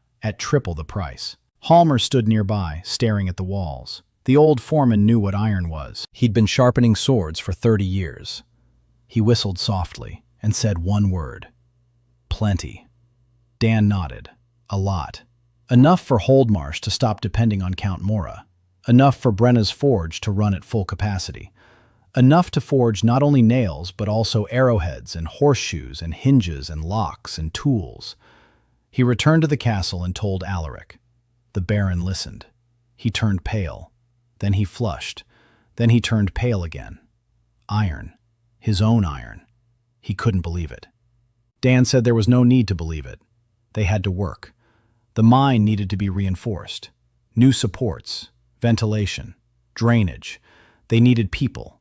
They needed a mining plan. We need a road from the mine to the forge. We need a furnace to smelt the ore. Not a blacksmith's forge. A real mine furnace. A blast furnace. He knew the principle. A stone pipe. Air blown in from below. Ore and coal in layers on top. The temperature was high enough for the iron to separate from the ore. Crude iron. Spongy iron. Then onto the anvil. To forge it. Remove the slag. Obtain bar iron. Winter came early, in the 3rd month. Snow fell on the pass overnight and covered the mountains with a white wall. The temperature dropped so much that the water in the buckets was covered with a crust by morning. Dan stood on the castle wall and looked out at the white-covered world. Winter in the mountains. He knew it was coming. He had been preparing. But it was one thing to prepare and quite another to see the snow block the only road and cut off the barony from the outside world for 4 months. Alaric stood beside him, silent, tense. He said that last winter 112 people had died. Hunger, cold, disease. 112 out of 6,000. 1 in 50. Dan looked at him. 112. A number the Baron remembered exactly. Because every name had passed across his desk. Every death had been reported to him. And there was nothing he could do. Dan said that this winter would be different. Alaric didn't reply. He wanted to believe it. But last winter was still fresh in his mind. Preparations had been underway for the entire past month. Dan drew up a plan for the winter and hung it on the wall in the Baron's office. A large parchment, a map, every village, every granary, every stove, food. The granaries were better stocked than last year. The mill had been running for 2 months and had ground enough flour to last the whole winter. The rye had been harvested from the fields on time. Dan had organized the harvest according to a schedule. Every village knew its day, its fields, its people. Nothing was lost. Nothing rotted. Meat. There wasn't much livestock, but Dan established a rule. Only old and sick animals were to be slaughtered. The young stock was saved for the winter. The meat was to be salted and smoked. He showed Tanner's wife how to build a smokehouse, a simple one, a pit, a grate, a lid with a hole for smoke, alder chips for smoking. The meat kept 3 times as long. Firewood. Each family received a ration. Dan calculated the consumption for a family of 4. That's bundles a week. If the stove is built correctly, if the cracks in the walls are caulked, if the door closes tightly. Half the houses in the villages had cracks in the walls through which the wind blew in the winter. People burned twice as much firewood to compensate for heat loss. Dan spent a week going from house to house to show them how to caulk the cracks. Clay, moss, straw, a simple mixture. Stuff it into the crack, seal it over the top. The heat stays inside. Firewood consumption drops by half. People looked at him strangely. They knew about the cracks. They'd lived with them their whole lives. But no one had ever told them that the cracks could be sealed and that it would save half their firewood. It seemed too simple to be important. But Dan knew. At the shipyard, he'd learned the most important rule. Big losses come from small holes. Community kitchens. That was Sella's idea, not Dan's. She came to him one evening 2 weeks before the first snow and said that last winter many had died not from hunger, but because they couldn't cook. The elderly, the sick, the lonely. They had food but didn't have the strength to light a fire and cook porridge. Dan looked at her. She knew this. She had seen it every winter. 15 years. And for the first time, there was someone nearby she could tell. Someone who could help. They set up 3 community kitchens, one for each village. A large pot, a fire, porridge in the morning, stew in the evening. Every resident of the barony could come and eat, for free, food from the communal granary. Dan introduced rations, not strict, reasonable, to each according to their needs. Children and the elderly first, then the working people, then the rest. Sella kept track, every day, every serving, every name. Her ledger for the communal kitchens grew thicker than all the castle's household records from the previous year. She worked 18 hours a day. Dan saw it. He saw her losing weight. He saw the shadows under her eyes grow deeper. He saw her hands begin to tremble by evening. One night he walked into her office. It was 3 in the morning. She was sitting at her desk, her head resting on her hands. She had fallen asleep. The candle was burning down. The ink was drying on the tip of her quill. He stood in the doorway and watched. This woman had been running the barony since she was 15, alone, without help, without thanks, without sleep. He approached quietly. He draped a blanket over her shoulders, one he'd brought from his room, and said softly, so softly that she wouldn't have heard him even if she hadn't been asleep. Sella, without you, all this is just iron. You're the backbone. She didn't wake up. But in the morning, the blanket lay neatly folded on a chair. And Dan noticed that, for the first time in 2 months, Sella looked at him not as a problem but as a person. Warm barracks. For those whose homes couldn't withstand the cold, Dan had converted 2 empty rooms in the castle. Stone walls, thick ones. They held the heat. Stoves, simple ones, made of stone and clay, with a long chimney inside the wall. The heat traveled through the chimney and warmed the stone. The stone gave off heat all night long. An old principle, like the Korean ondol. Ji-eun helped with the calculations. She'd known this principle since childhood. Every Korean knows it. Warm floors, warm walls. Hot air flows through channels inside the structure and transfers heat to the stone. Each barracks accommodated 40 people, 80 beds, for the elderly, for the sick, for families with small children. Dan didn't force anyone to come. He simply said there was a place, a warm one, with porridge in the morning, with blankets. Come if you're cold. 12 people came the first week, 30 the second. By midwinter, both barracks were full. Mercy worked non-stop. Winter brought illness, coughs, fevers, frostbite. She treated them. The herbalists helped. Agnes proved indispensable. The old woman knew every herb and every root. Mercy didn't know the local plants, but she knew the principles. Together, they put together a medicine cabinet, decoctions for coughs, ointments for frostbite, and fever-reducing infusions.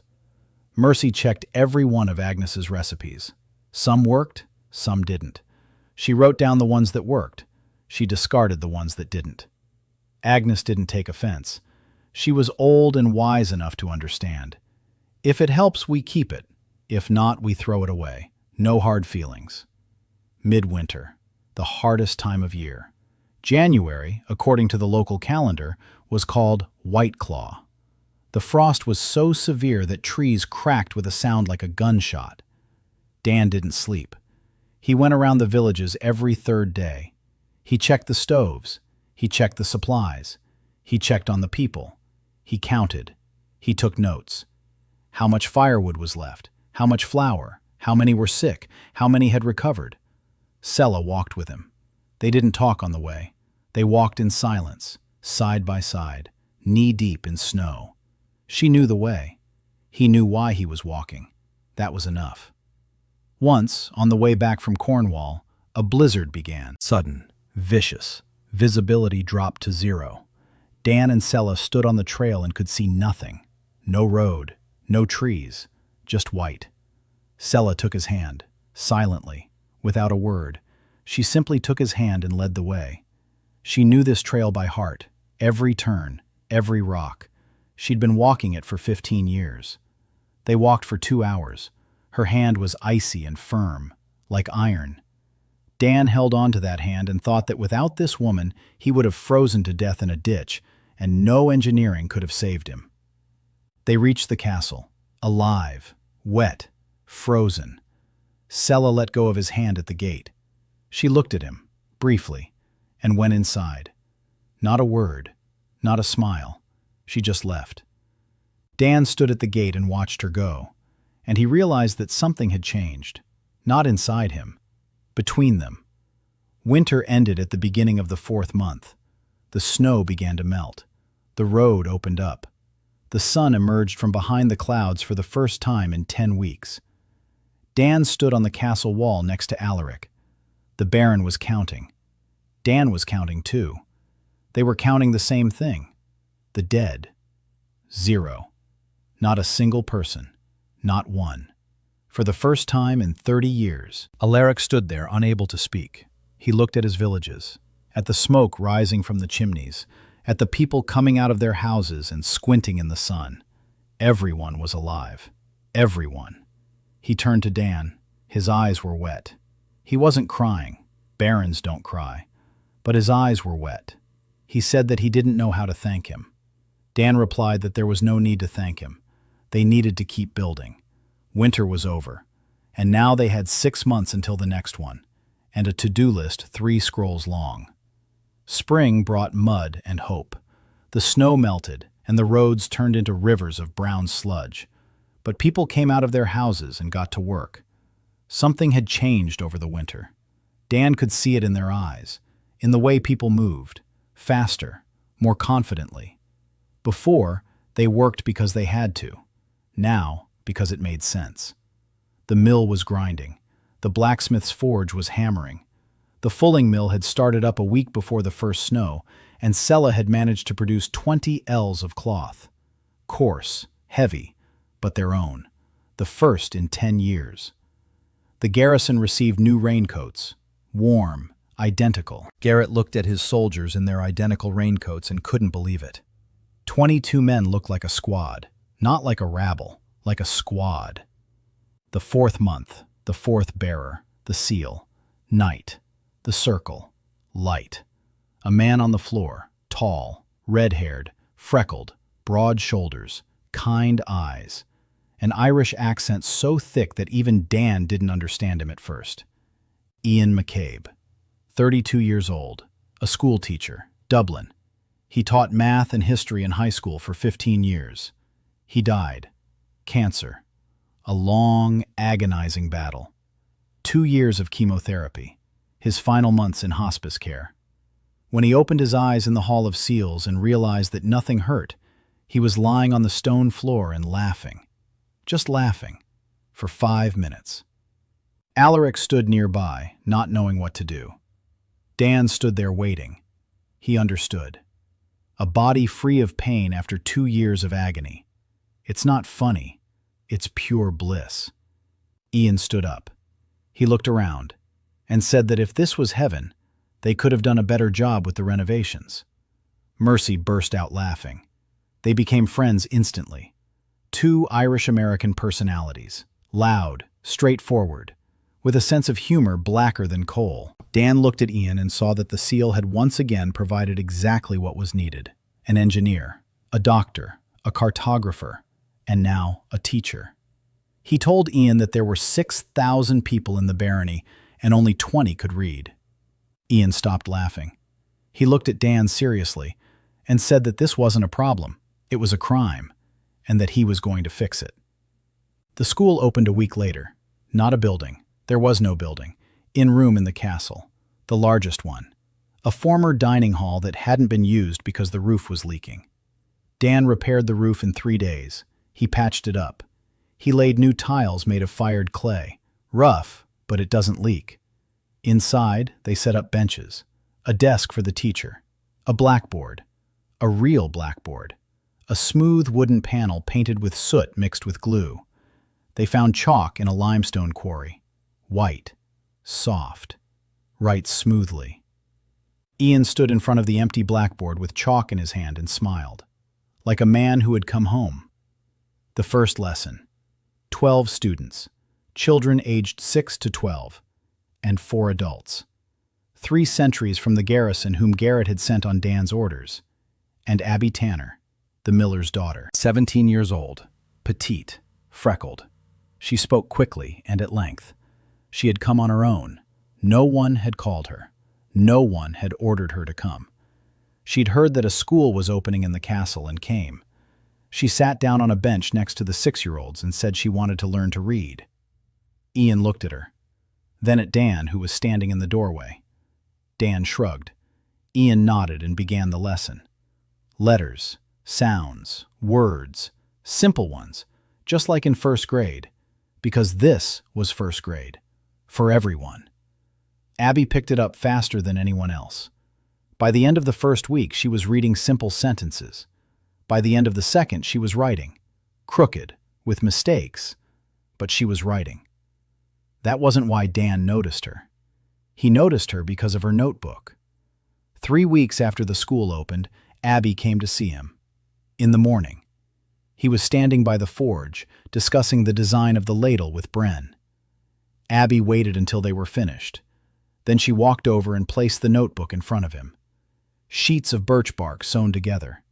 She'd made them herself. On the cover, written in crooked letters, Mill Ledger, Month 4. Dan opened the notebook. Inside, columns, dates, amount of grain received, amount of flour dispensed, consumption, balance, every day, 3 weeks. The numbers added up. Dan checked twice. Everything was correct. She had been keeping the mill's records using a system she'd picked up from Sella's notebooks. On her own, without instructions, without being asked. She'd simply seen that Sella kept records and decided the mill should have records too. Dan looked up at her. A small, freckled girl stood before him, waiting. She was biting her lip. She was nervous. He said the notebook was going into the general archives. That from this day forward, the mill's records would be an official part of the barony's financial records, and that Abby was appointed to be in charge of those records, with a salary, just like a soldier. Abby opened her mouth, closed it, opened it again, and blurted out in one breath that she didn't know what a salary was, but if it was money, then she agreed. Dan smiled. Brenn stood nearby, chuckling into his beard. Dan already knew that sound. Brenn chuckled when he liked, but he wasn't going to show it. From that day on, Abby came every morning, with a notebook, with questions, with endless chatter. She called him Danny. He tried to get her to stop. It didn't work. She was like a river. You could build a dam, she'd find a way around it. The 5th and 6th months. The house, the main project of the spring. Brenn and Dan built it together. Stone from the quarry, clay for mortar, a pipe as tall as 2 people, wide at the bottom, narrow at the top. Air inlets arranged in a circle at the bottom. Bellows, 4 of them, 2 people pumping, a continuous stream of air. Ore from the mine, coal from the new pits, in layers. Ore, coal, ore, coal. We light it from below. We wait. The first smelting failed. The temperature was too low. The ore didn't melt completely. At the bottom of the blast furnace, instead of molten metal, there was a caked mass of ore and coal. Useless. Brenn looked at it and said nothing. Dan was silent too. Then he said we needed to go higher. The chimney had to be taller, more draft, higher temperature. They extended the chimney. Another 1.5 times their height. Second smelting. Better. But there's too much slag. There's iron but not enough, and it's impure. Dan thought about it for 3 days. Then he figured it out. Limestone. Flux. If they add crushed limestone to the charge, it will bind the impurities into slag. The slag would become liquid and flow down. The iron would remain on top. Third smelting. Ore, coal, limestone. The bellows were working. The blast furnace roared. The heat was so intense it was impossible to stand nearby. 6 hours later, Brenn opened the outlet. Liquid slag flowed into the trough. Hot, orange, and beneath it, a bloom. A large one. Hot. Porous. But it was iron. Real iron. His own. From their own ore, from their own mine, in their own furnace. Brenn pulled the ingot out with tongs. He placed it on the anvil. He picked up the hammer and began to forge. Blow after blow, slag flew off in sparks. The iron flattened and took shape. He hammered it. He refined it. With every blow, the metal grew denser, purer, more resonant. Brenn forged, and Dan saw that the blacksmith was crying. Silently. Tears streamed down his cheeks into his beard and evaporated from the heat. He didn't stop. He forged, and he wept. Because his father had told him that steel like this had only been made before the fall. And here it was, beneath his hammer, alive, resonant, real. Dan stepped out of the forge, quietly, without disturbing him. Some moments belonged to only one person. By the end of the 6th month, the bloomery was running steadily, 1 melt every 3 days. Each melt yielded half a puta of wrought iron. Brenn forged. Nails, arrowheads, hinges, bolts, horseshoes, knives, tools. Iron flowed into the barony like a river. A small river, but a river nonetheless. For the first time, Holdmarsh wasn't buying iron. For the first time, silver wasn't going to Count Moru. For the first time, Brenn was working at full capacity with good coal and good metal. And for the first time, every nail came out straight. The neighbors noticed. Dan knew this would happen. He'd warned Alaric. He'd been preparing. But still, when it happened, a chill ran down his spine. The first to arrive was a merchant from the town of Bridgewater, a 4-day journey to the south. He arrived with a caravan of 3 wagons. He said he'd heard about the good iron from Holdmarsh and wanted to buy some. Dan was sitting in the council when Alaric received the merchant. The merchant seemed normal, ordinary. He wanted to buy nails and spearheads. He offered a good price, better than what Count Moore paid for raw ore. 3 times better, because these weren't ore or semi-finished products. They were finished goods. Nails from Brenn, straight, strong, made of good iron. In Bridgewater, they paid silver for them. Alaric sold them. The first batch, 200 nails, 100 spearheads, 10 knives. The merchant paid and left happy. A week later, a second one arrived, then a third. Rumors spread. Small, slow, but steady. Money was flowing into the barony. For the first time, it was flowing in rather than out. Dan recorded every transaction. Sella kept the books. 2 silver coins from the mill, 5 from the blacksmith shop, 1 from the fulling mill. 8 silver coins a month. Nothing by the county's standards, a fortune by Hold Marsh's standards. But merchants aren't just about money. Merchants are eyes and ears. Everyone who came saw it. Clean streets, a mill with a new wheel, a blacksmith shop with white smoke, a school, an infirmary, soldiers in matching coats, a map on the Baron's wall. They saw and remembered, and they told others. In Bridgewater, in the county seat of Moore, further afield. The 7th month, Alaric received a letter. A messenger brought it from the county seat. Count Moore's seal, large, red, official. The Earl invited Baron Holdmarsh to the fall tournament, politely, friendlily, as between equals. Alaric sat with the letter in his hands, unable to comprehend what was happening. Count Moore, the neighbor who had been betting on Holdmarsh's downfall for 20 years, who sold them iron at triple the price, who openly called Alaric a boy. Now he was inviting him to a tournament. Dan understood immediately. The Count needs information. He'd heard rumors. Merchants had told him. The tax collector had reported it. Something was happening in Holdmarsh, something mysterious. The Count wanted to see the Baron up close, to assess him, to understand. Dan told Alaric they had to go. Not going would mean showing weakness or fear. Going meant showing that Holdmarsh had nothing to hide. Alaric turned pale. He had never visited his neighbors. Never. His father hadn't either. Too shameful, too poor, nothing to show off, nothing to be proud of. Dan looked at him and said that now there was something to be proud of. They spent a week getting ready. Sella sewed Alaric a new doublet, from her own cloth, Holdmarsh cloth, dark blue, heavy. Simple but clean and well-fitting. Brenn forged him a new belt buckle, from that very same iron, polished to a shine, with the Wayne's coat of arms. Garrett selected the 4 best soldiers for the escort, in identical cloaks, with identical weapons, identical spearheads. A small detail, but a detail that speaks volumes. This Baron has order. Alaric left. Dan didn't go with him. Serving as the Count's squire at the tournament would draw too much attention. He stayed behind and worked.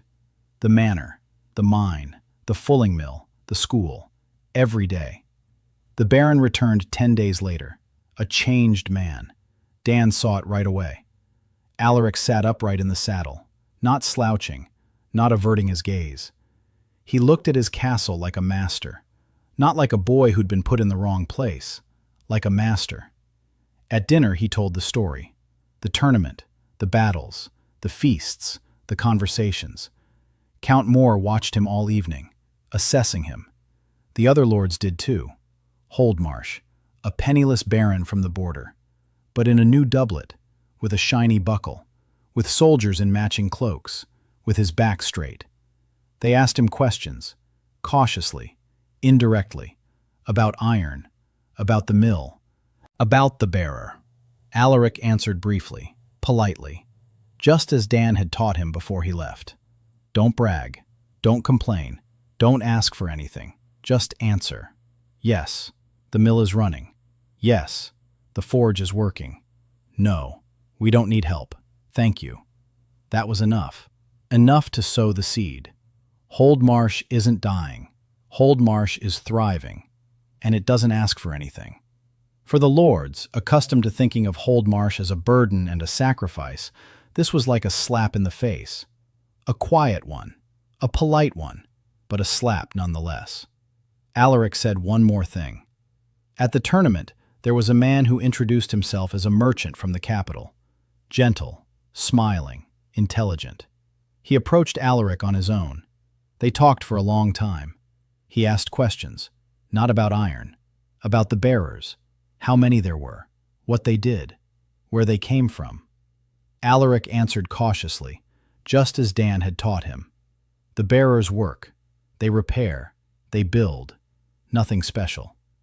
The merchant smiled and said his name was Cyrus Orne, that he represented Duke Valmond's trading house, and that the Duke was very interested in forming a friendship with Baron Holdmarsh. Dan listened, and something tightened inside him.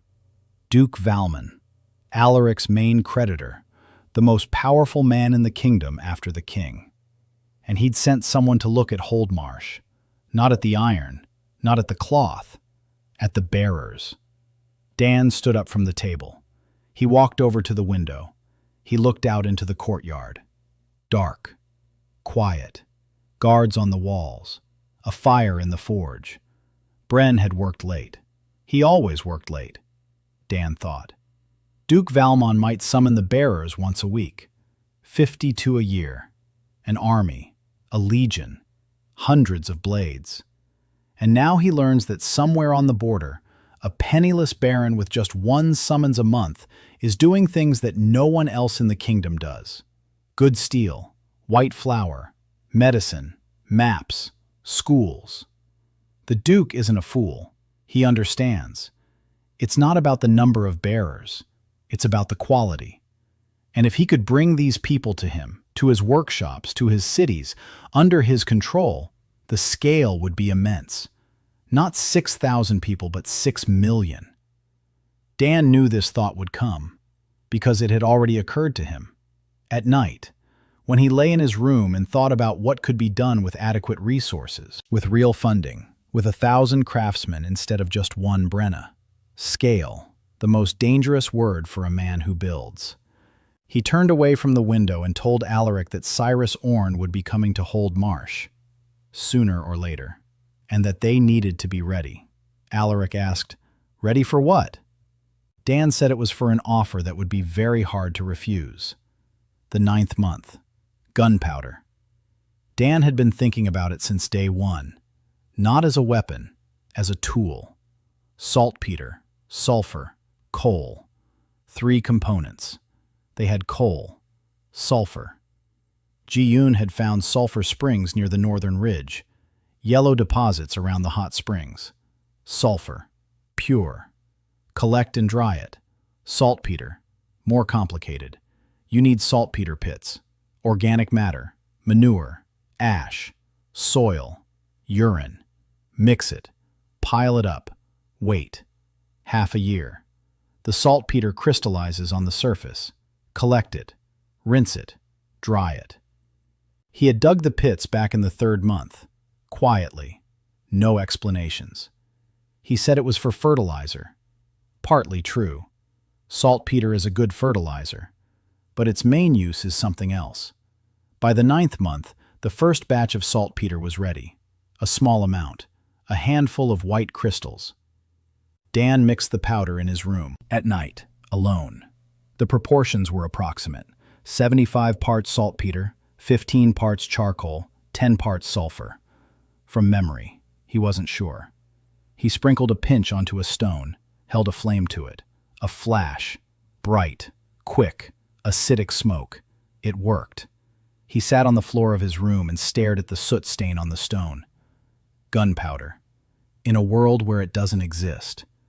He felt no triumph. He felt a weight. Because he knew what gunpowder meant. He knew better than anyone in this world. Gunpowder isn't a weapon. Gunpowder is the end of one era and the beginning of another. And he had just lit the fuse. He didn't make a weapon. Not now. Right now, the gunpowder was needed for something else. The mine. The iron vein ran deeper into the rock. Pickaxes and wedges couldn't get any further. Solid rock. But a single charge of gunpowder in a properly drilled hole could crumble stone that 10 men with pickaxes couldn't move in a week. Mining. The first peaceful use of gunpowder in the history of Horde. He told Alaric about it. The Baron listened. And for the first time, Dan saw not admiration, but fear in his eyes. Alaric asked if this powder could be used to make weapons. Dan said yes. Alaric asked if it would be. Dan said, not yet. Alaric paused and said he trusted Dan, but he asked for one thing, that only 2 people know the recipe, Dan and him. A year, 12 months, 12 bearers.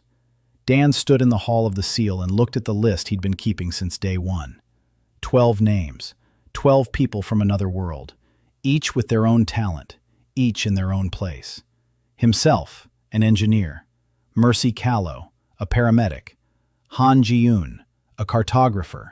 Ian McCabe, a teacher, The fifth, Thomas Crane, an agronomist from Nebraska. He arrived in the 5th month. In 2 months, he restructured the barony's crop rotation. He introduced a 3-field system. He showed them how to make compost. The harvest grew. Slowly, but it grew. The 6th, Lena Martinez, an accountant from Brazil, a quiet woman with a calculator in her head. She took charge of the barony's entire financial system: double-entry bookkeeping, balance sheet, debit, credit. Sella worked with her as if she were her right-hand woman. For the first time, Sella was able to pass on part of her burden to someone else. 7th, Ryan Oakley, a carpenter, a Canadian. Hands that could make anything out of wood. He built things: furniture, workbenches, frames, doors, windows. Within 3 months, the castle had proper windows with glass instead of oiled rags. 8th, Nadia Hallström, a Swede, a chemist. Not a professor, a lab technician, but with a head full of formulas. She set to work glass, soap, and dyes. Odvin, the old glassblower, looked at her as if she were a miracle. In a month, she advanced the quality of his glass by 100 years. 9th, Marco Silva, Portuguese, sailor, navigator. One might wonder why a barony in the mountains would need a sailor, but Marcos knew knots. He knew about pulleys. He knew about winches, cranes, and rigging. He became the chief engineer of the lifting mechanisms. The quarry doubled its output in a month. 10th, Fatima al-Rashid, a Jordanian, a weaver, a master weaver. Under her guidance, Sella's cloth mill transformed from a crude workshop into a true manufacturing facility. Fine cloth, even, dense, dyed. The first rolls of fabric were shipped south at a price 3 times that of raw wool. 11th, Henry Watts, an Englishman, a former police officer, a quiet, methodical man with eyes that had seen it all. He became the head of internal security, not a jailer, not an executioner, a man who knew who was coming and going, who was saying too much, who was looking where they shouldn't, who was asking too many questions. 12th, the last one in the first year, Victoria Chen, an American of Chinese descent, a lawyer, a corporate attorney from New York. She looked at Westmark's laws and said they weren't laws but a set of wishes. She began drafting the barony's charter, a code of rules, rights, and responsibilities for everyone, from the baron down to the lowliest peasant. 12 people: an engineer, a doctor, a cartographer, a teacher, an agronomist, an accountant, a carpenter, a chemist, a mechanic, a weaver, a security guard, a lawyer. Dan looked at this list and couldn't help but see a pattern. The seal didn't just draw random people, it hand-picked them. A complete set, a team of specialists necessary to build a civilization from scratch. Each one arrived exactly when they were needed. The engineer first because infrastructure is needed first. The doctor was second because people need to be healthy. The cartographer was third because a map is needed. The teacher was fourth because nothing can scale without literacy. The agronomist was fifth because people need to be fed, and so on. Each subsequent person solved a problem that would have arisen if they hadn't arrived. Coincidence. 12 coincidences in a row. Dan hadn't believed in coincidences since the 4th month. He believed in patterns. And this pattern told him that the Hold Marsh seal didn't work like the others. Not by mass, not by quantity, by quality, by precision, by selection. Someone or something had embedded in this seal. He didn't yet know what it was, but he could sense its edges. The annual report. Dan read it aloud at the council meeting, the first real Hold Marsh council meeting.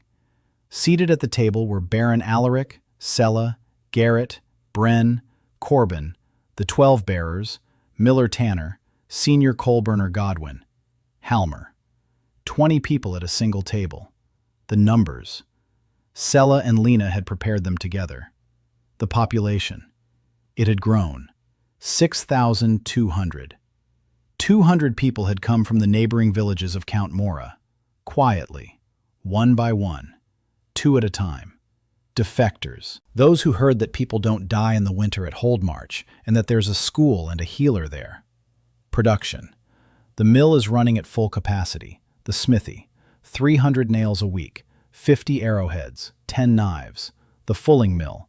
20 ells of cloth a week. The mine. Ore. Enough for the smithy with some to spare. The walls. The northern section has been repaired. The moat has been cleared. Construction has begun on a second line of wooden fortifications. Finances.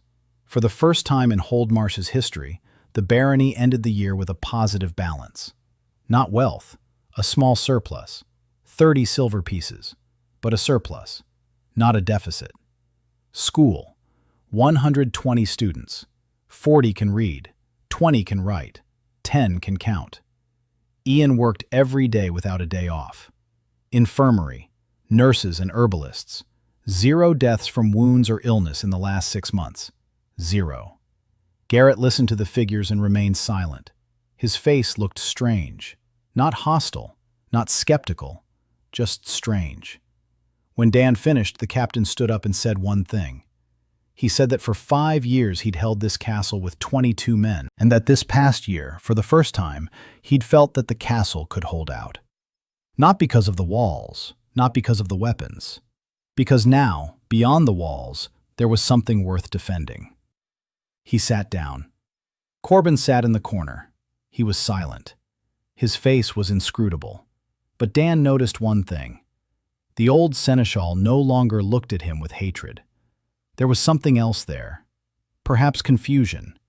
Perhaps the beginning of acceptance.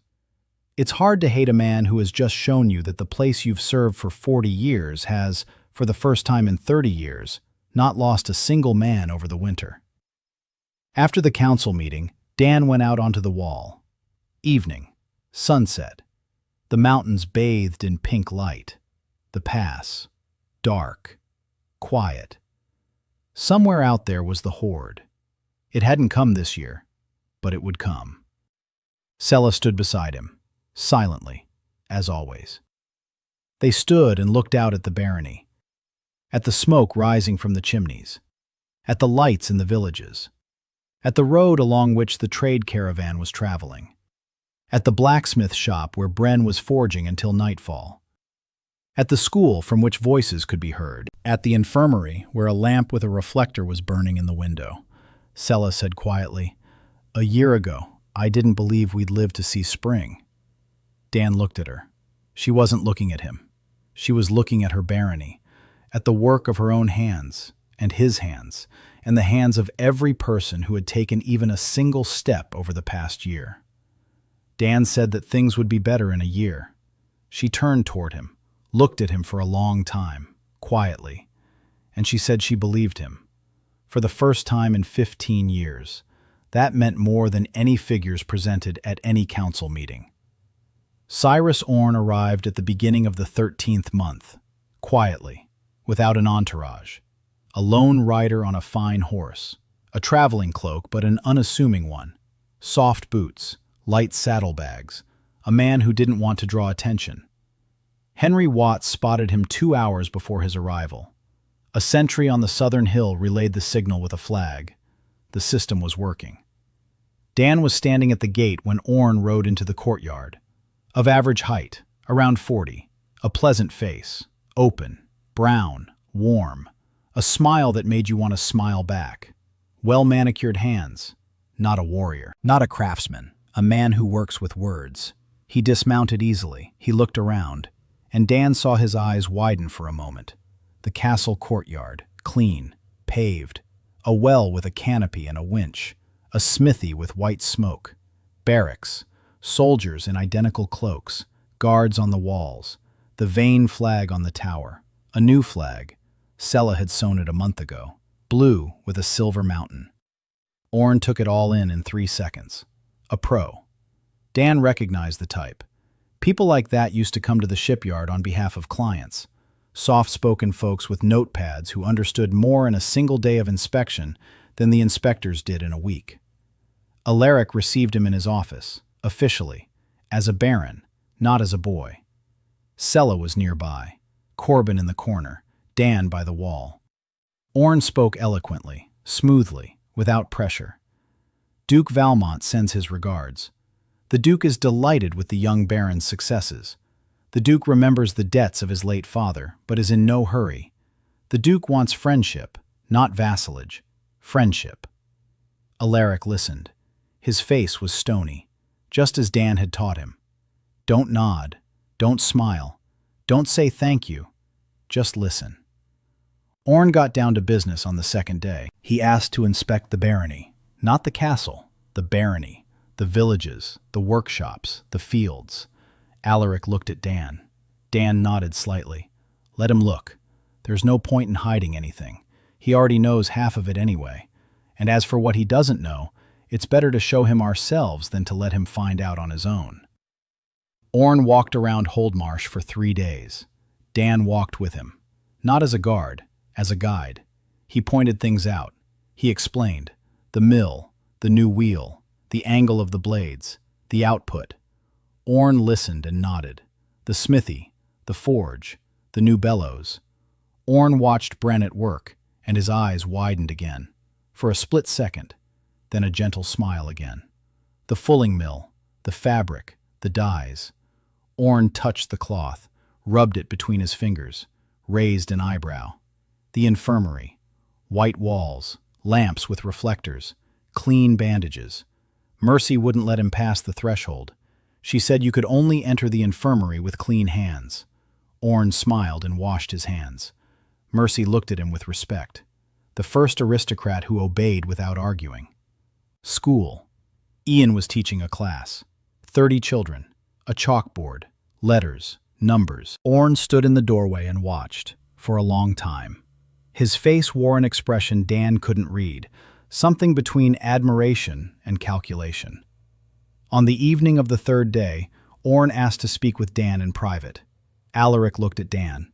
Dan nodded. They sat down in the study. Just the two of them. Candles. Wine. Which Orn had brought. Good wine. Dan didn't drink. Orn spoke. Without a smile. Without gentleness. Straight to the point. He said he'd seen enough. That what Dan had accomplished in a year in a destitute barony was more than the finest craftsman in the capital had managed in 10 years. That the technologies he'd seen didn't exist anywhere else in the Westmark. That the glasshouse, gunpowder, lamps, maps, and double-entry bookkeeping weren't mere improvements. This is a different era. And that a man capable of this was wasting his talents on 6,000 peasants at the edge of the world. Dan listened. Orn continued. Duke Valmont is offering a move to the capital, the position of chief master of the ducal workshops, unlimited funding, 1,000 workers, 100 master craftsmen, the finest materials, the finest tools. Whatever Dan wants to build, he will build. Not for 6,000, for 6 million. Scale. Dan was silent. Orn waited. Then he added, the Duke is ready to buy out Baron Holdmarsh's debt, in full. Alaric will be free of obligations. The barony will receive protection from the Duke's troops. The Horde won't get through. Everyone is safe. Everyone is fed. Everyone is alive. There's just one condition. Dan is going to the capital. The bearers can go with him. Those who want to.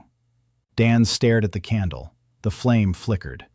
Night outside the window. Silence. Somewhere in the smithy, Brenn was forging. Somewhere in the infirmary, Mercy was checking on a patient. Somewhere in the school, Dan was preparing a lesson for tomorrow. Somewhere in her office, Sella was doing calculations. He had been thinking for 4 days. For 4 days he walked around the barony, thinking. The scale. 6 million. 1,000 workers. Real machines. Real materials. Real possibilities. He could build factories. He could build roads. He could change the world. Not just one castle, the world. Orn wasn't pressuring him. He was simply there, gentle, patient, understanding. He knew the proposal would work on its own. He didn't need to sell it. He just had to wait until Dan realized for himself that scale was better. On the evening of the 4th day, Abby brought him dinner. Just like every evening. A bowl of porridge, bread, a mug of broth. She set everything on the table. Then she sat down across from him, silently. It was unusual. Abby was never silent. Dan looked at her, small, freckled, serious. She knew. The whole castle knew. The guest from the capital had suggested that Dan leave. Rumors spread fast in a small world. Abby said quietly, "Danny, if you leave, I won't be upset. I'll just stop counting the baskets. I'll just stop, that's all." Dan looked at her notebook lying on the table, the mill's ledger. Month 13. Neat columns, neat numbers, written by the hand of a girl who, a year ago, didn't know the alphabet. He remembered. The shipyard in Norfolk. 200 people, 8 workshops. Everything was running smoothly. But when he left in the evening, not a single person brought him dinner. Not a single person called him Danny. Not a single person kept a notebook simply because he'd shown that it was possible. Scale. 6 million. But behind 6 million you can't see the faces. And here, every face, every name, every notebook. He stood up, went down to Orn, and said no. Orn wasn't surprised. He smiled, sadly, sincerely, and said he understood, and that the Duke would be disappointed, but that he, Cyrus, was personally impressed. He left in the morning, quietly, just as he'd arrived. As he was leaving, he shook Dan's hand and said one thing. "Be careful. The Duke isn't used to hearing no." Dan nodded. He knew. After Orn's departure, the world changed. Not immediately, gradually. Like clouds gathering behind the mountains, you know a storm is coming, but you don't know when. The first sign came 3 weeks later. The salt caravan that traveled to Holdmarsh every 2 months didn't arrive. Dan sent a messenger. The messenger returned with a reply. The trading house that supplied the salt had received a recommendation from Duke Valmon not to trade with the Baron of Holdmarsh until the matter of the debts was resolved. A recommendation, not an order. But in Westmark, the Duke's recommendation carried more weight than a royal decree. An embargo. Dan stood with the letter in his hands and felt his teeth clench. He knew this was coming. He'd warned Alaric. He'd prepared. But still, it's one thing to prepare, and quite another when it actually happens. Salt, a critical resource. Without salt, there's no preservation, no salted meat, no storage. Winter without salt means death. He convened a council, an emergency one. He explained the situation. The faces around the table turned ashen. Everyone understood. The Duke was striking, not with a sword, but with money and trade. Famine. That's more terrifying than any sword. Nadia Hallstrom raised her hand, a quiet Swedish woman with formulas in her head. She said she'd seen salt deposits. At the same hot springs where Ji-yoon found sulfur, white growths on the rocks. She thought it was just mineral sediment. But if it's sodium chloride, salt. Dan looked at her, then at Ji-yoon. The cartographer nodded. She'd seen it too. The white deposits. She hadn't paid them any mind. The 3 of them set out that same day. Dan, Nadia, Ji-yoon. The hot springs by the northern ridge. A 4-hour ride. The springs, hot water gushing from the rock, steam, the smell of sulfur, and along the banks of the stream flowing from the springs, a white crust. Nadia collected samples, dissolved them in water, tasted it. Salty. Not pure table salt, a mixture, but the base is sodium chloride. If you evaporate the water and wash the sediment, you can get salt. Coarse, slightly bitter, but salt. Dan stood by the spring for an hour making calculations. The water flow, the concentration, the area needed for evaporation ponds. Solar evaporation is too slow. We need a fire-powered method. Boilers, firewood, or coal. We have coal, boilers. Brenn will build them. In a month, they'll have their own salt. Coarse, but their own. He returned to the castle and told Alaric that the Duke's embargo wouldn't work. Alaric asked why. Dan said because we have salt. We just didn't know it. Alaric sat there in silence. Then he laughed quietly. For the first time in 3 weeks. The Duke's second blow came 2 months later. The 15th month since Dan's conscription. Night. Quiet. Henry Watts sounded the alarm an hour before dawn. A stranger in the village of Dunmore, alone, trying to sneak toward the mill. The sentries detained him. He had a knife and a flask of something oily on him. Dan arrived at the guardhouse. A stranger, young, about 25, dressed like a vagrant, calloused hands, shifty eyes, not a professional killer, a mercenary, a cheap one. Henry interrogated him, carefully, without torture. Henry didn't torture him. He talked to him, for a long time, patiently, like a police officer with a suspect. After 2 hours, the mercenary told him everything. He'd been hired in Bridgewater, by a man whose face he'd never seen. The assignment? Set the mill on fire. Payment: 5 silver pieces, half up front. The mill. Not Dan, not the Baron, the mill. A blow to the economy, right where it hurts most. Dan stood there thinking. The Duke hadn't sent an assassin after him, not yet. He'd struck at the infrastructure. Smart, underhanded. If the mill burns down, the village will be left without flour. People will start leaving. The barony will weaken. Then we can strike again, and again, until there's nothing left. Dan stepped out of the guardhouse and called a council. He said the embargo was a warning. The arson was just the beginning. Things would get worse. Garrett stood up, his face set. The captain said they needed a security system, not just 22 men for the entire castle, but a proper one. Guard posts, sentries, patrols, and communication. Dan nodded and said that was exactly why. Starting every man and woman in the barony capable of bearing arms has been training. Not an army, a militia. Everyone knows their post. Everyone knows their maneuver. Everyone knows where to run and what to do in case of an alarm.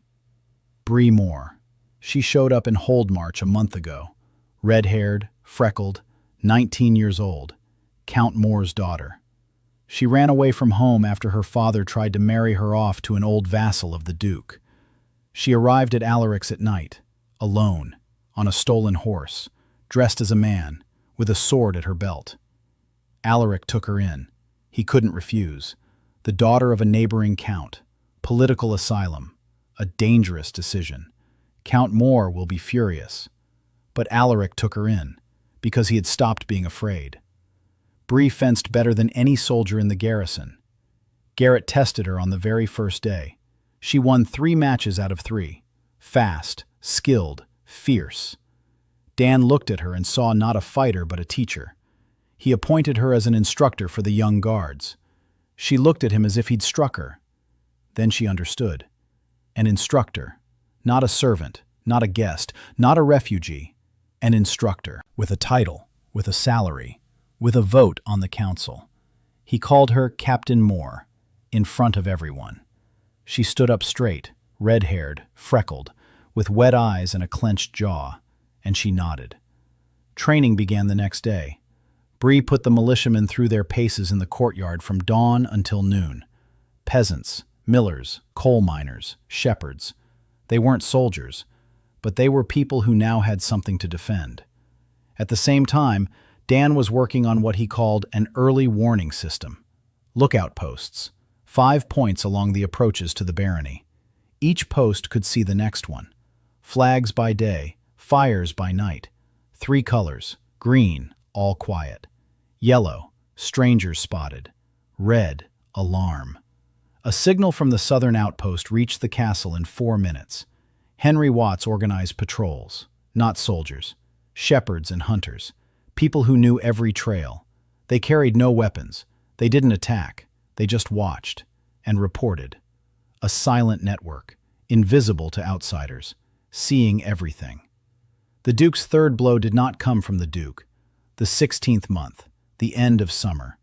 A messenger from Count Mora. An official demand to return Brianna Mora immediately, under threat of severing all trade relations. Alaric sat with the letter, looking at Dan. Dan looked at Bree. She stood against the wall, upright, pale, her hands clenched into fists. She wasn't trembling. She was beyond trembling, where only cold remains. Dan told Alaric that Bree was staying. Alaric nodded. He already knew that before Dan said it. He wrote a reply to the Count, brief, polite. Captain Moore serves Baron Holdmarsh of her own free will and with the full rights of a subject. The Baron does not hand over his people.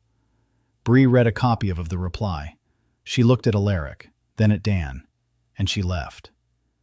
That evening, Garrett found her on the training grounds, alone, in the dark. She was striking a wooden post with her sword, over and over, until her hands were covered in blood. Garrett didn't stop her. He just sat down beside her and waited for her to finish. Then he took her to the infirmary to see Mercy. Mercy rebandaged her hands without a word. She poured her some herbal tea and said that in Holdmarch, no one is given up. No one. Bree drank the tea and said nothing. But in the morning, she showed up for training on time, with her hands rebandaged, and she drove the militiamen harder than usual. By the end of the 16th month, the militia numbered 300 men, not soldiers, but people who knew the drill, who knew their posts, who knew where to run when the alarm sounded. 300 men, plus 22 garrison soldiers, plus 12 bearers, plus a system of sentries, plus walls that stood stronger than they had a year ago, plus a moat, plus a second line of wooden fortifications. Holdmarsh was preparing. Not for the Duke, for the Horde. The Horde arrived in the 20th month.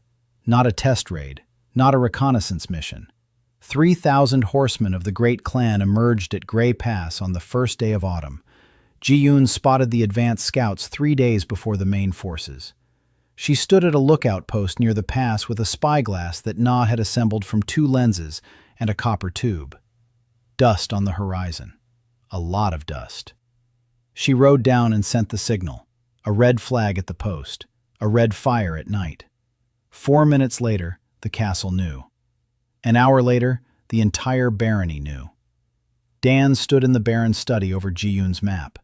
Beside him were Alaric, Garrett, Bree, Halmer, Henry, and Marcos. The map had changed over the past 2 years. Every ravine, every ford, and every copse was marked on it. And next to each mark, symbols, traps, ambushes, pre-targeted sectors, evacuation routes. Over the past 2 years, Dan and Garrett had turned the approaches to Holdmarch into a labyrinth. Not walls, the terrain. Every fold of the land worked in their favor.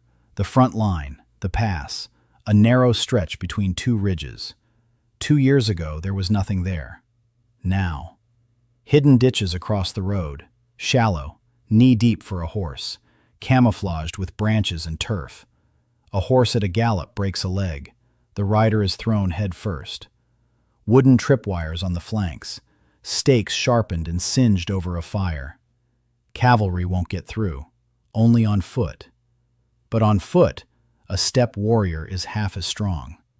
The second line, a forested area, 3 versts from the pass. Barricades, fallen trees crisscrossing the path, passages only where the defenders need them. Archers in the passages, not professionals, militiamen, but in positions they've practiced shooting from beforehand. Everyone knows their sector. Everyone knows the distance to every tree. They've been training for 6 months. Arrows, Brenn arrowheads, made of good iron, identical, calibrated. They fly straight, they strike true. Third line, the fields in front of the castle, open space, but not as open as it seems. Hidden pits, ditches, a strip of sharpened stakes in the tall grass, all invisible until you step on them. The fourth line, the walls, repaired, fortified, the moat cleared and deepened. The gates are new, oak, with iron strips. Brenn forged them himself. Behind the gates, people. 6,200 people. Everyone in their places. Everyone knows their maneuver. The villages have been evacuated to the castle and along the southern road. Women, children, the elderly, livestock. All according to the plan that Dan wrote a year ago and which was updated every month. Mercy has set up 3 field hospitals, in the castle, in the village of Dunmore, and in the rear by the southern road. In each one, clean bandages, boiled water, alcohol, lamps with reflectors, herbalists. She had prepared everything. Rona, a young widow, had become almost a full-fledged medic over the course of a year. Mercy entrusted her with the second hospital. Dan went down to the command post, the castle's basement, a windowless room, a table, a map, 4 assistants, a system of flags on the towers. He won't go up on the walls. He won't take up a sword. He won't join the ranks. He'll stay here, in a dark room beneath the stone, and he'll direct the battle through others' hands, because that's the only thing he knows how to do, and because that's exactly what's needed. Bree commanded the cavalry unit, 40 horsemen, the best of the militia. Their mission, flanking attacks, to charge in, strike, retreat. Don't engage in battle, just harass, just confuse. Garrett held the walls, his 22 veterans plus 100 militiamen, stone walls, the moat, the gates. His task, to keep them out. Ji-Yun stood on the south tower with a spyglass. She directed the archers, angles, distances, the wind, her map, her calculations. Every sector was numbered. Every distance was measured. She shouted out numbers and the archers repositioned themselves. Ayla. She had appeared in Hold March 8 months ago. A captive from the small clan's first test raid. Tall, pale, white braid, scars. Dan spared her from execution. He spoke with her for 3 days, in her language, broken, stilted, pieced together from the fragments he'd learned over the course of a year. She was a kyonghae, a singing memory, the keeper of the clan's laws and songs. Dan asked her to write down everything she remembered. For the first time in the history of the steppe, the clan's memory was committed to paper. Ayla agreed. Not right away. A month later. When she realized that no one was going to torture or sell her. When she saw the school. When she saw Ian teaching the children. When she realized that these people were building something she had never seen before. A place where people aren't beaten. Now Ayla stood on the wall and looked at the dust beyond the pass. Her people. Her blood. They were coming to kill those with whom she had lived for 8 months. Those who had given her paper and ink and never struck her once.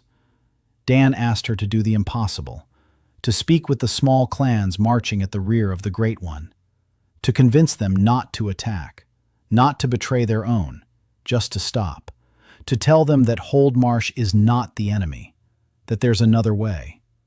Ayla said it was madness. Dan said he knew. She left that night, alone, through the pass, to her people who thought she was dead. The Horde's vanguard entered the pass at dawn. The first line of defense sprang into action an hour later. Hidden pits. Horses fell. Riders were flung to the ground. Screams, neighs, chaos. The Horde's cavalry broke formation.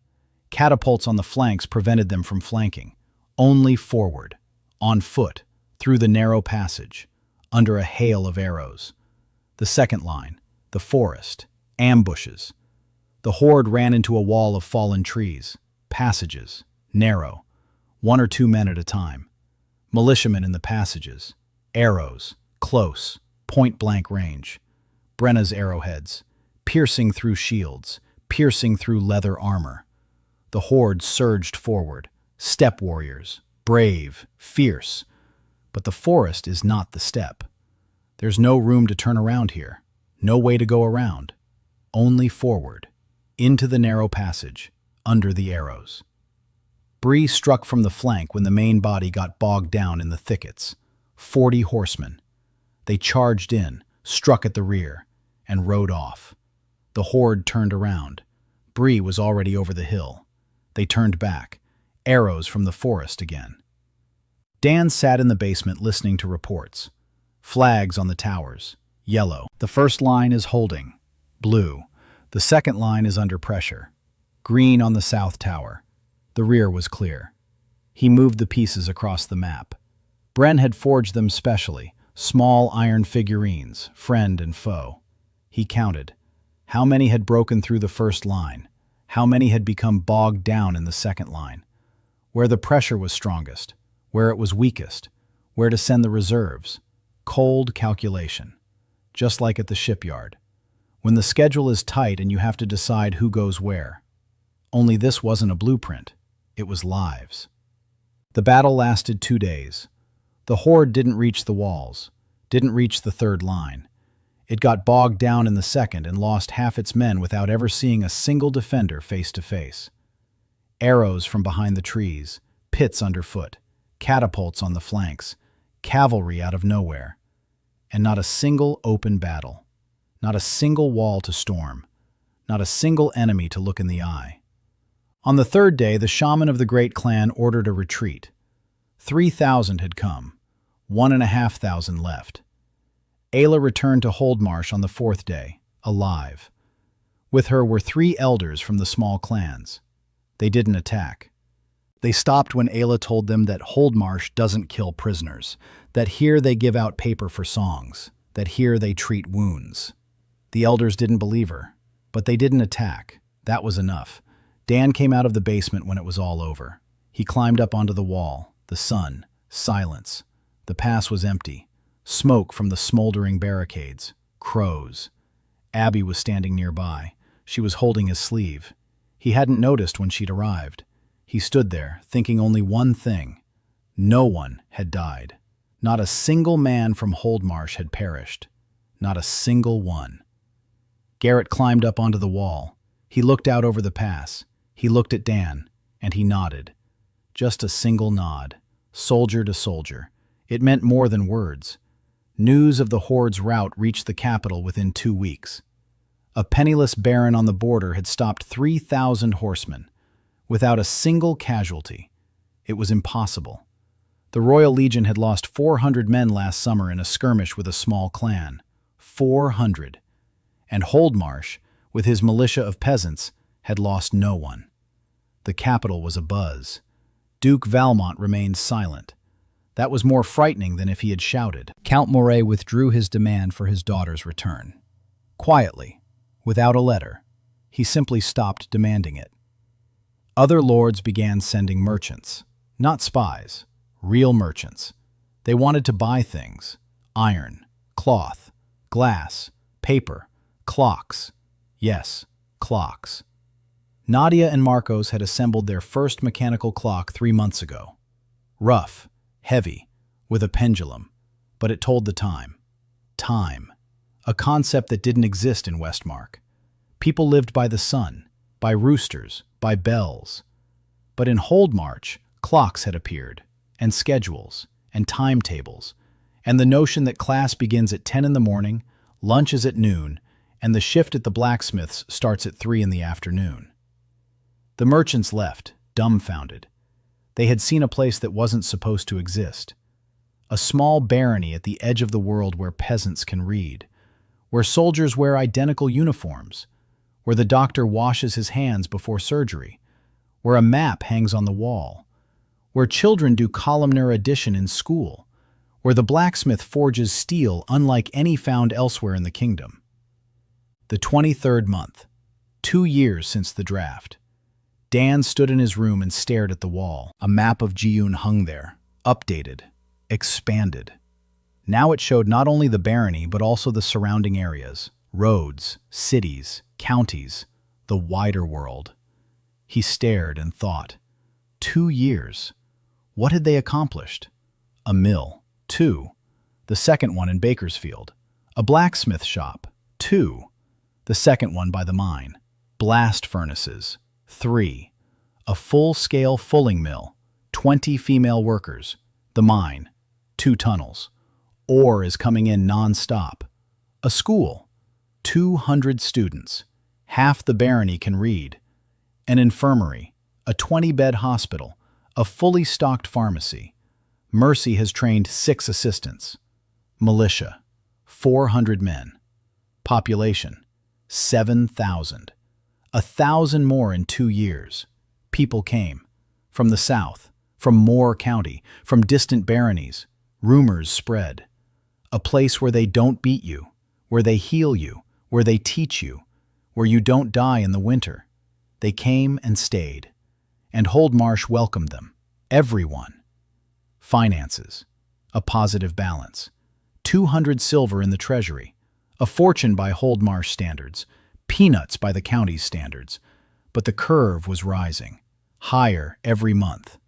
Trade, paper, alcohol, glass, eyeglasses, fabric, iron, clocks, all of it went south and came back as silver. For the first time, Holdmarsh was trading in finished goods rather than raw materials. The 24th month, the end of the second year. Dan was working late. Blueprints, plans for the third year, water supply, sewer system, school expansion, a second dormitory, a precision instruments workshop, a paper mill. He was drawing and didn't hear the door open. Sella entered quietly.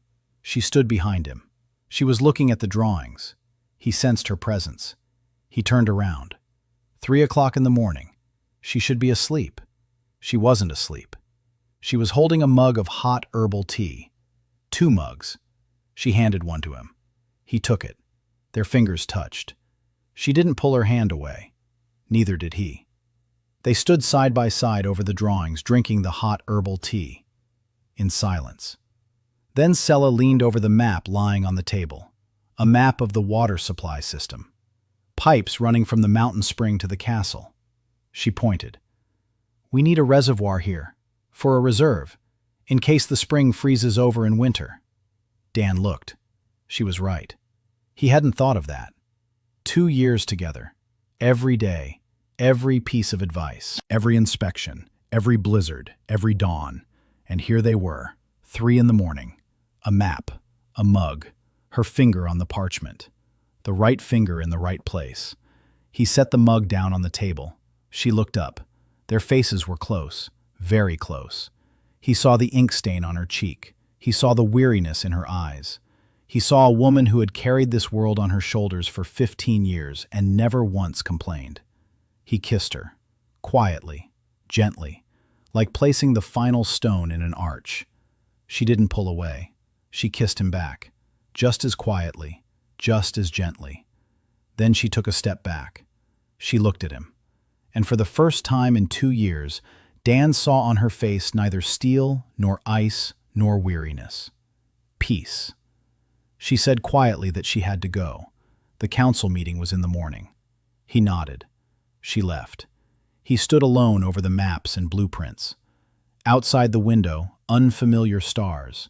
Not a single familiar constellation. But for the first time in 2 years, it didn't matter. The next day, Dan went down to the castle's basement, alone, with a torch. He'd been looking for this for a long time, ever since he'd suspected that the seal wasn't working by chance. The basement went deeper than he'd thought, beyond the old wine cellars, beyond a storeroom that hadn't been opened in 20 years, beyond a wall of stone of a different color, old, ancient, pre-imperial. He found a door, a stone door, with symbols he couldn't read. It wasn't locked, just forgotten. Behind the door was a small room, round. On the walls were the same symbols as on the seal upstairs, only brighter, sharper, more vivid. In the center of the room was a pedestal. On the pedestal were 8 glass plaques, thin, transparent, with text inside the glass. Not engraved, not written, fused in, as if the letters had grown from within. He picked up the first one. The text was in a language he didn't know, but there was a translation next to it. In the language of Erden, a list, names, professions, dates. The first line, production engineer, specialization, training and logistics, age 29, full compatibility, Daniel Rayburn. His name, written 200 years before his birth.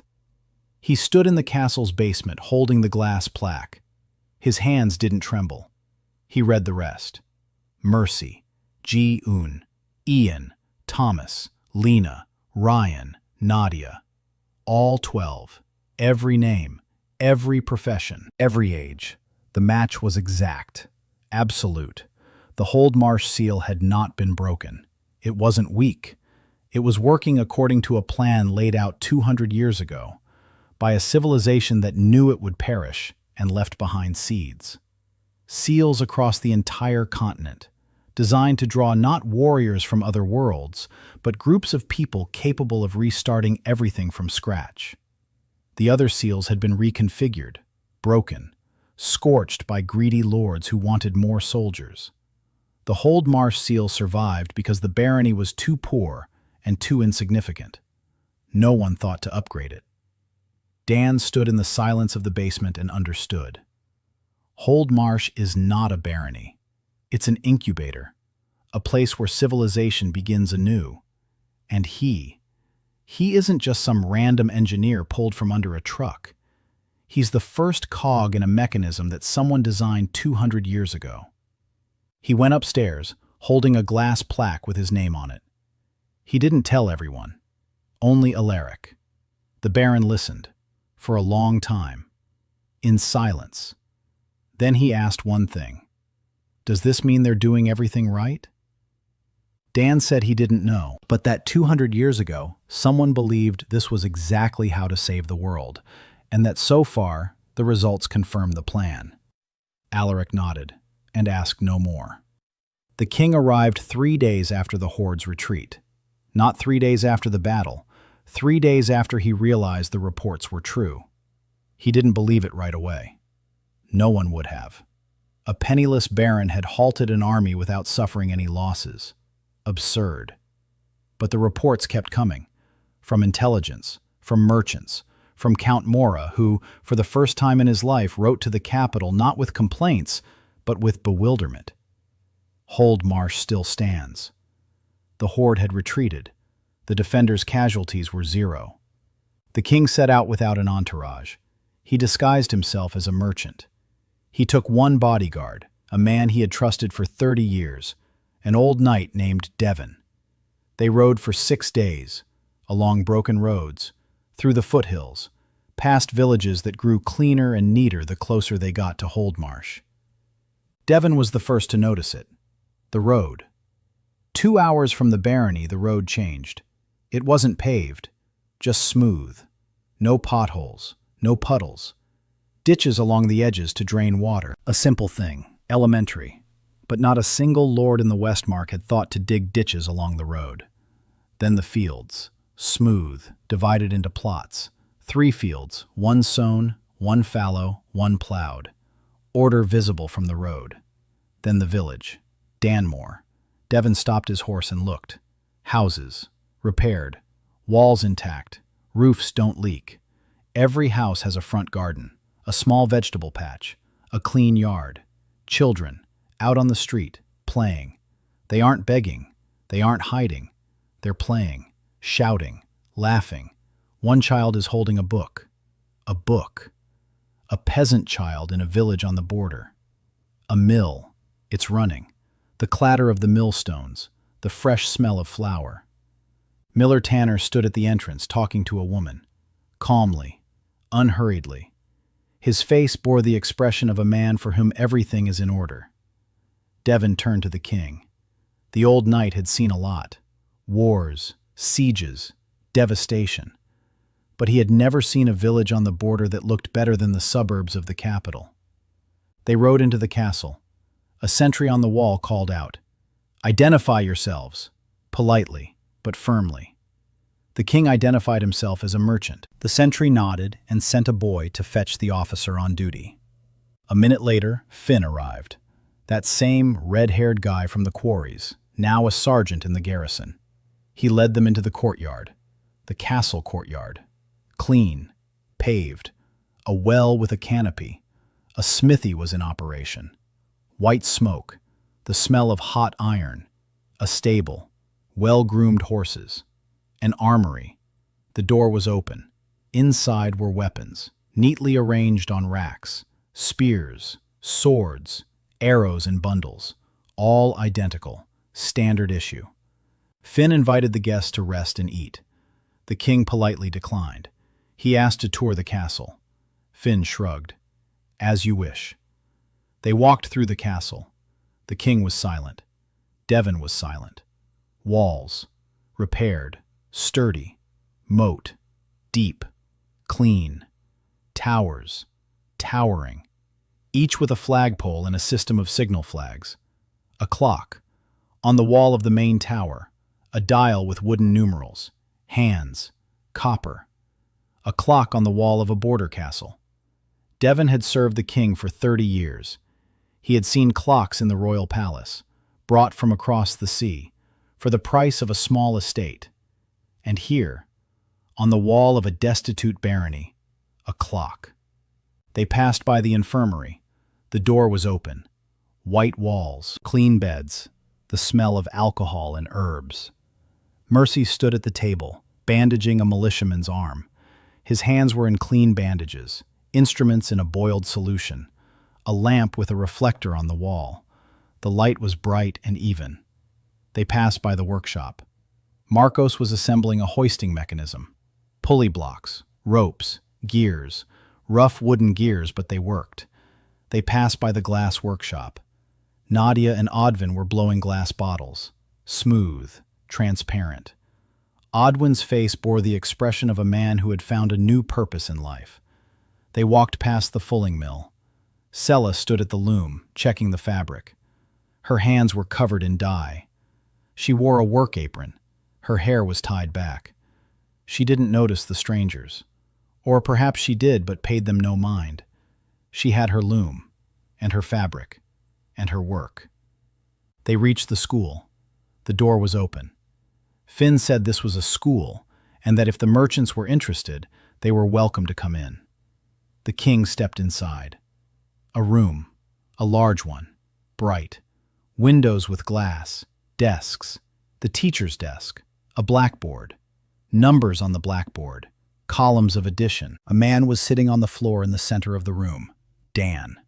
A stained shirt, rolled up sleeves, disheveled hair. In front of him on the floor was a 6-year-old girl, May, the laundress's daughter. The very same girl who, at 6, could count baskets better than the treasurer. Now she was 8. Dan was showing her how to add large numbers in columns, with a stick on a clay tablet. The girl frowned. She sniffled. Then her face lit up. She understood it. She wrote down the answer. It was correct. Dan nodded and said, "Good. Just good." Abby was sitting nearby with her notebook. She was writing down the method. She had been taking notes on Ian's lessons for a long time. She organized them. She created teaching aids, with her own hands, on birch bark. Ayla sat nearby, a barbarian from the steppe, a white braid, scars. She was transcribing a clan song into the Erden language, slowly, carefully, letter by letter. Ian had taught her to write 4 months ago. Sella sat nearby. She had just returned from the fulling mill, a mug of cooled decoction in her hands. She looked at Dan, quietly, calmly, the way you look at someone next to whom you don't have to pretend. Outside the window, children were shouting. They were playing a game they'd made up themselves. Build a wall. Some were building a wall out of stones and sticks. Others were trying to tear it down. Still others were repairing it. The children of Holdmarsh were playing at building, not at war, at building. The king stood in the doorway and watched, for 5 minutes. Devon stood behind him, silent. The old knight had seen a lot, but he had never seen this before. A place where everything works, where everyone is in their rightful place, where children play at building, where a barbarian woman writes songs, where the miller's daughter keeps her school notebooks, where a baroness isn't ashamed of the dye on her hands, where a stranger from another world sits on the floor and teaches an 8-year-old girl to count. The king spoke quietly. He said this without addressing anyone in particular. "I have ruled this kingdom for 30 years, and for the first time, I see a place worth fighting for." Dan looked up. He recognized him. Not by his face, by his eyes. The eyes of a man who wears a crown, even without the crown. Dan didn't stand up. He didn't bow. He didn't turn pale. He simply looked at the king calmly and said, "Your Majesty, please sit down. We happen to have a free chair." And he held out a piece of chalk. The king looked at the chalk, a small white piece of limestone from the Holdmarsh quarry. Then he looked at Dan, at the girl who was staring, mouth agape, at the merchant they'd called Your Majesty. at Abby, who clutched her notebook to her chest, at Ayla, who slowly stood up and placed her hand on the hilt of her knife, at Sella, who didn't move and whose expression didn't change. Because Sella knew. No matter who came, the king, the duke, or a horde, this place was worth it. The king sat down in an empty chair. He picked up a piece of chalk, twirled it between his fingers, and said, "Show us." Dan turned to the girl. He told her that now they would show the guest how to add large numbers. The girl looked at the king, then at the chalk in his hand, and said that the guest was holding the chalk wrong. It should be like this, with 3 fingers, just like Teacher Ian had shown. She took the king's hand and corrected his grip. Little dirty fingers on the fingers of the ruler of Westmark.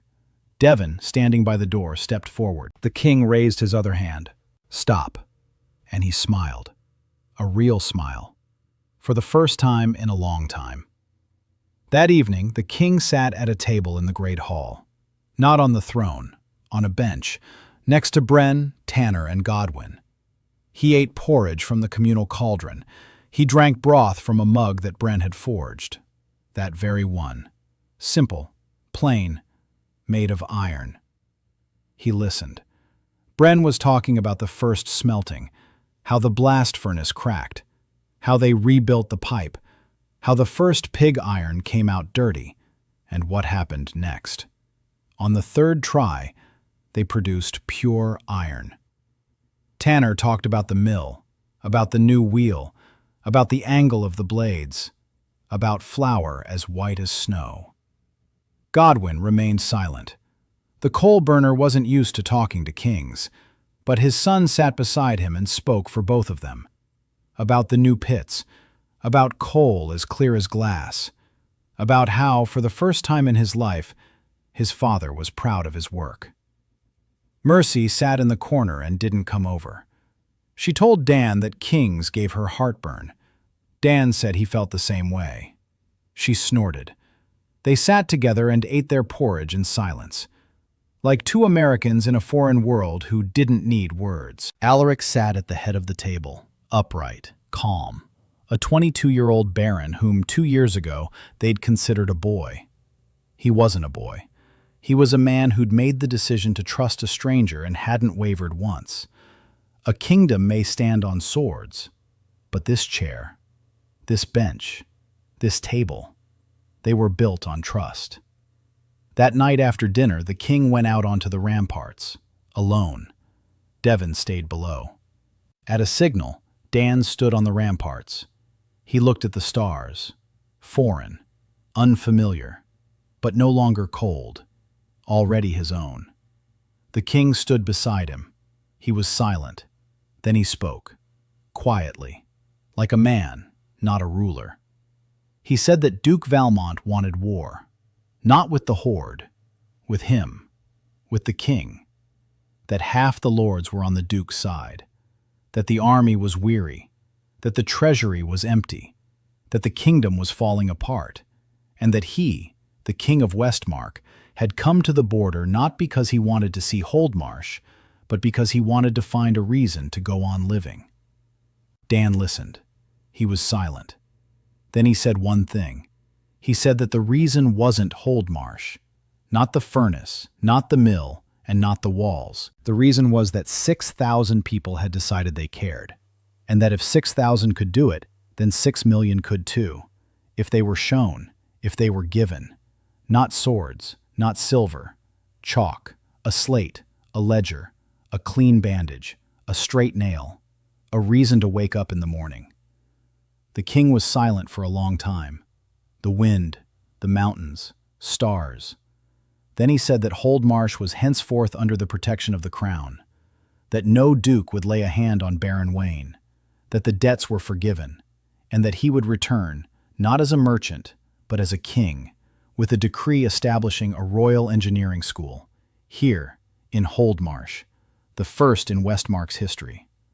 Dan nodded. Then he smiled, and said that there happened to be an open seat at the school. The king laughed, quietly, genuinely. He left in the morning, without any farewell speeches. He simply mounted his horse and rode off. Devon followed him. On the road, the king turned around. He looked at the castle, at the flag, blue with a silver mountain, at the clock on the tower, at the smoke from the blacksmith shop, at the children waving from the gate, and he urged his horse on. Dan stood on the wall. Next to him was Sella. Next to him was Alaric. Next to him were Mercy, Jiun, Ian, Brenn, Abby, Isla, Garrett, and Halmer. Everyone, together. Down below, Holdmarsh was alive. The mill was clattering. The blacksmith's shop was smoking. Children were walking to school. Shepherds were leading out the sheep. Coal miners were stoking the pits. Mercy was opening the infirmary. Rona was preparing bandages. Finn took his watch. Tanner was sifting grain. Just another day. Like yesterday. Like tomorrow. Like every day since that one engineer stood up from the stone floor of the Hall of Seals and decided that since he was here, he might as well work. Not for glory, not for power, not for revenge or to return home. For the sake of a straight nail. For the sake of white flour. For the sake of the girl who had learned to count. For the sake of the old man who no longer had to bend over for a mug. For the sake of every single person whose life he could make one step better. Abby stood beside him, holding his sleeve, as always. She said, "Danny, what's next?" Dan looked at the pass, at the mountains, at the world that lay beyond them, vast, dark, dangerous, waiting. And he said, "We'll keep building." Sella took his hand, silently, firmly, just like back then in the blizzard, and she didn't let go. The morning was warm, warmer than yesterday.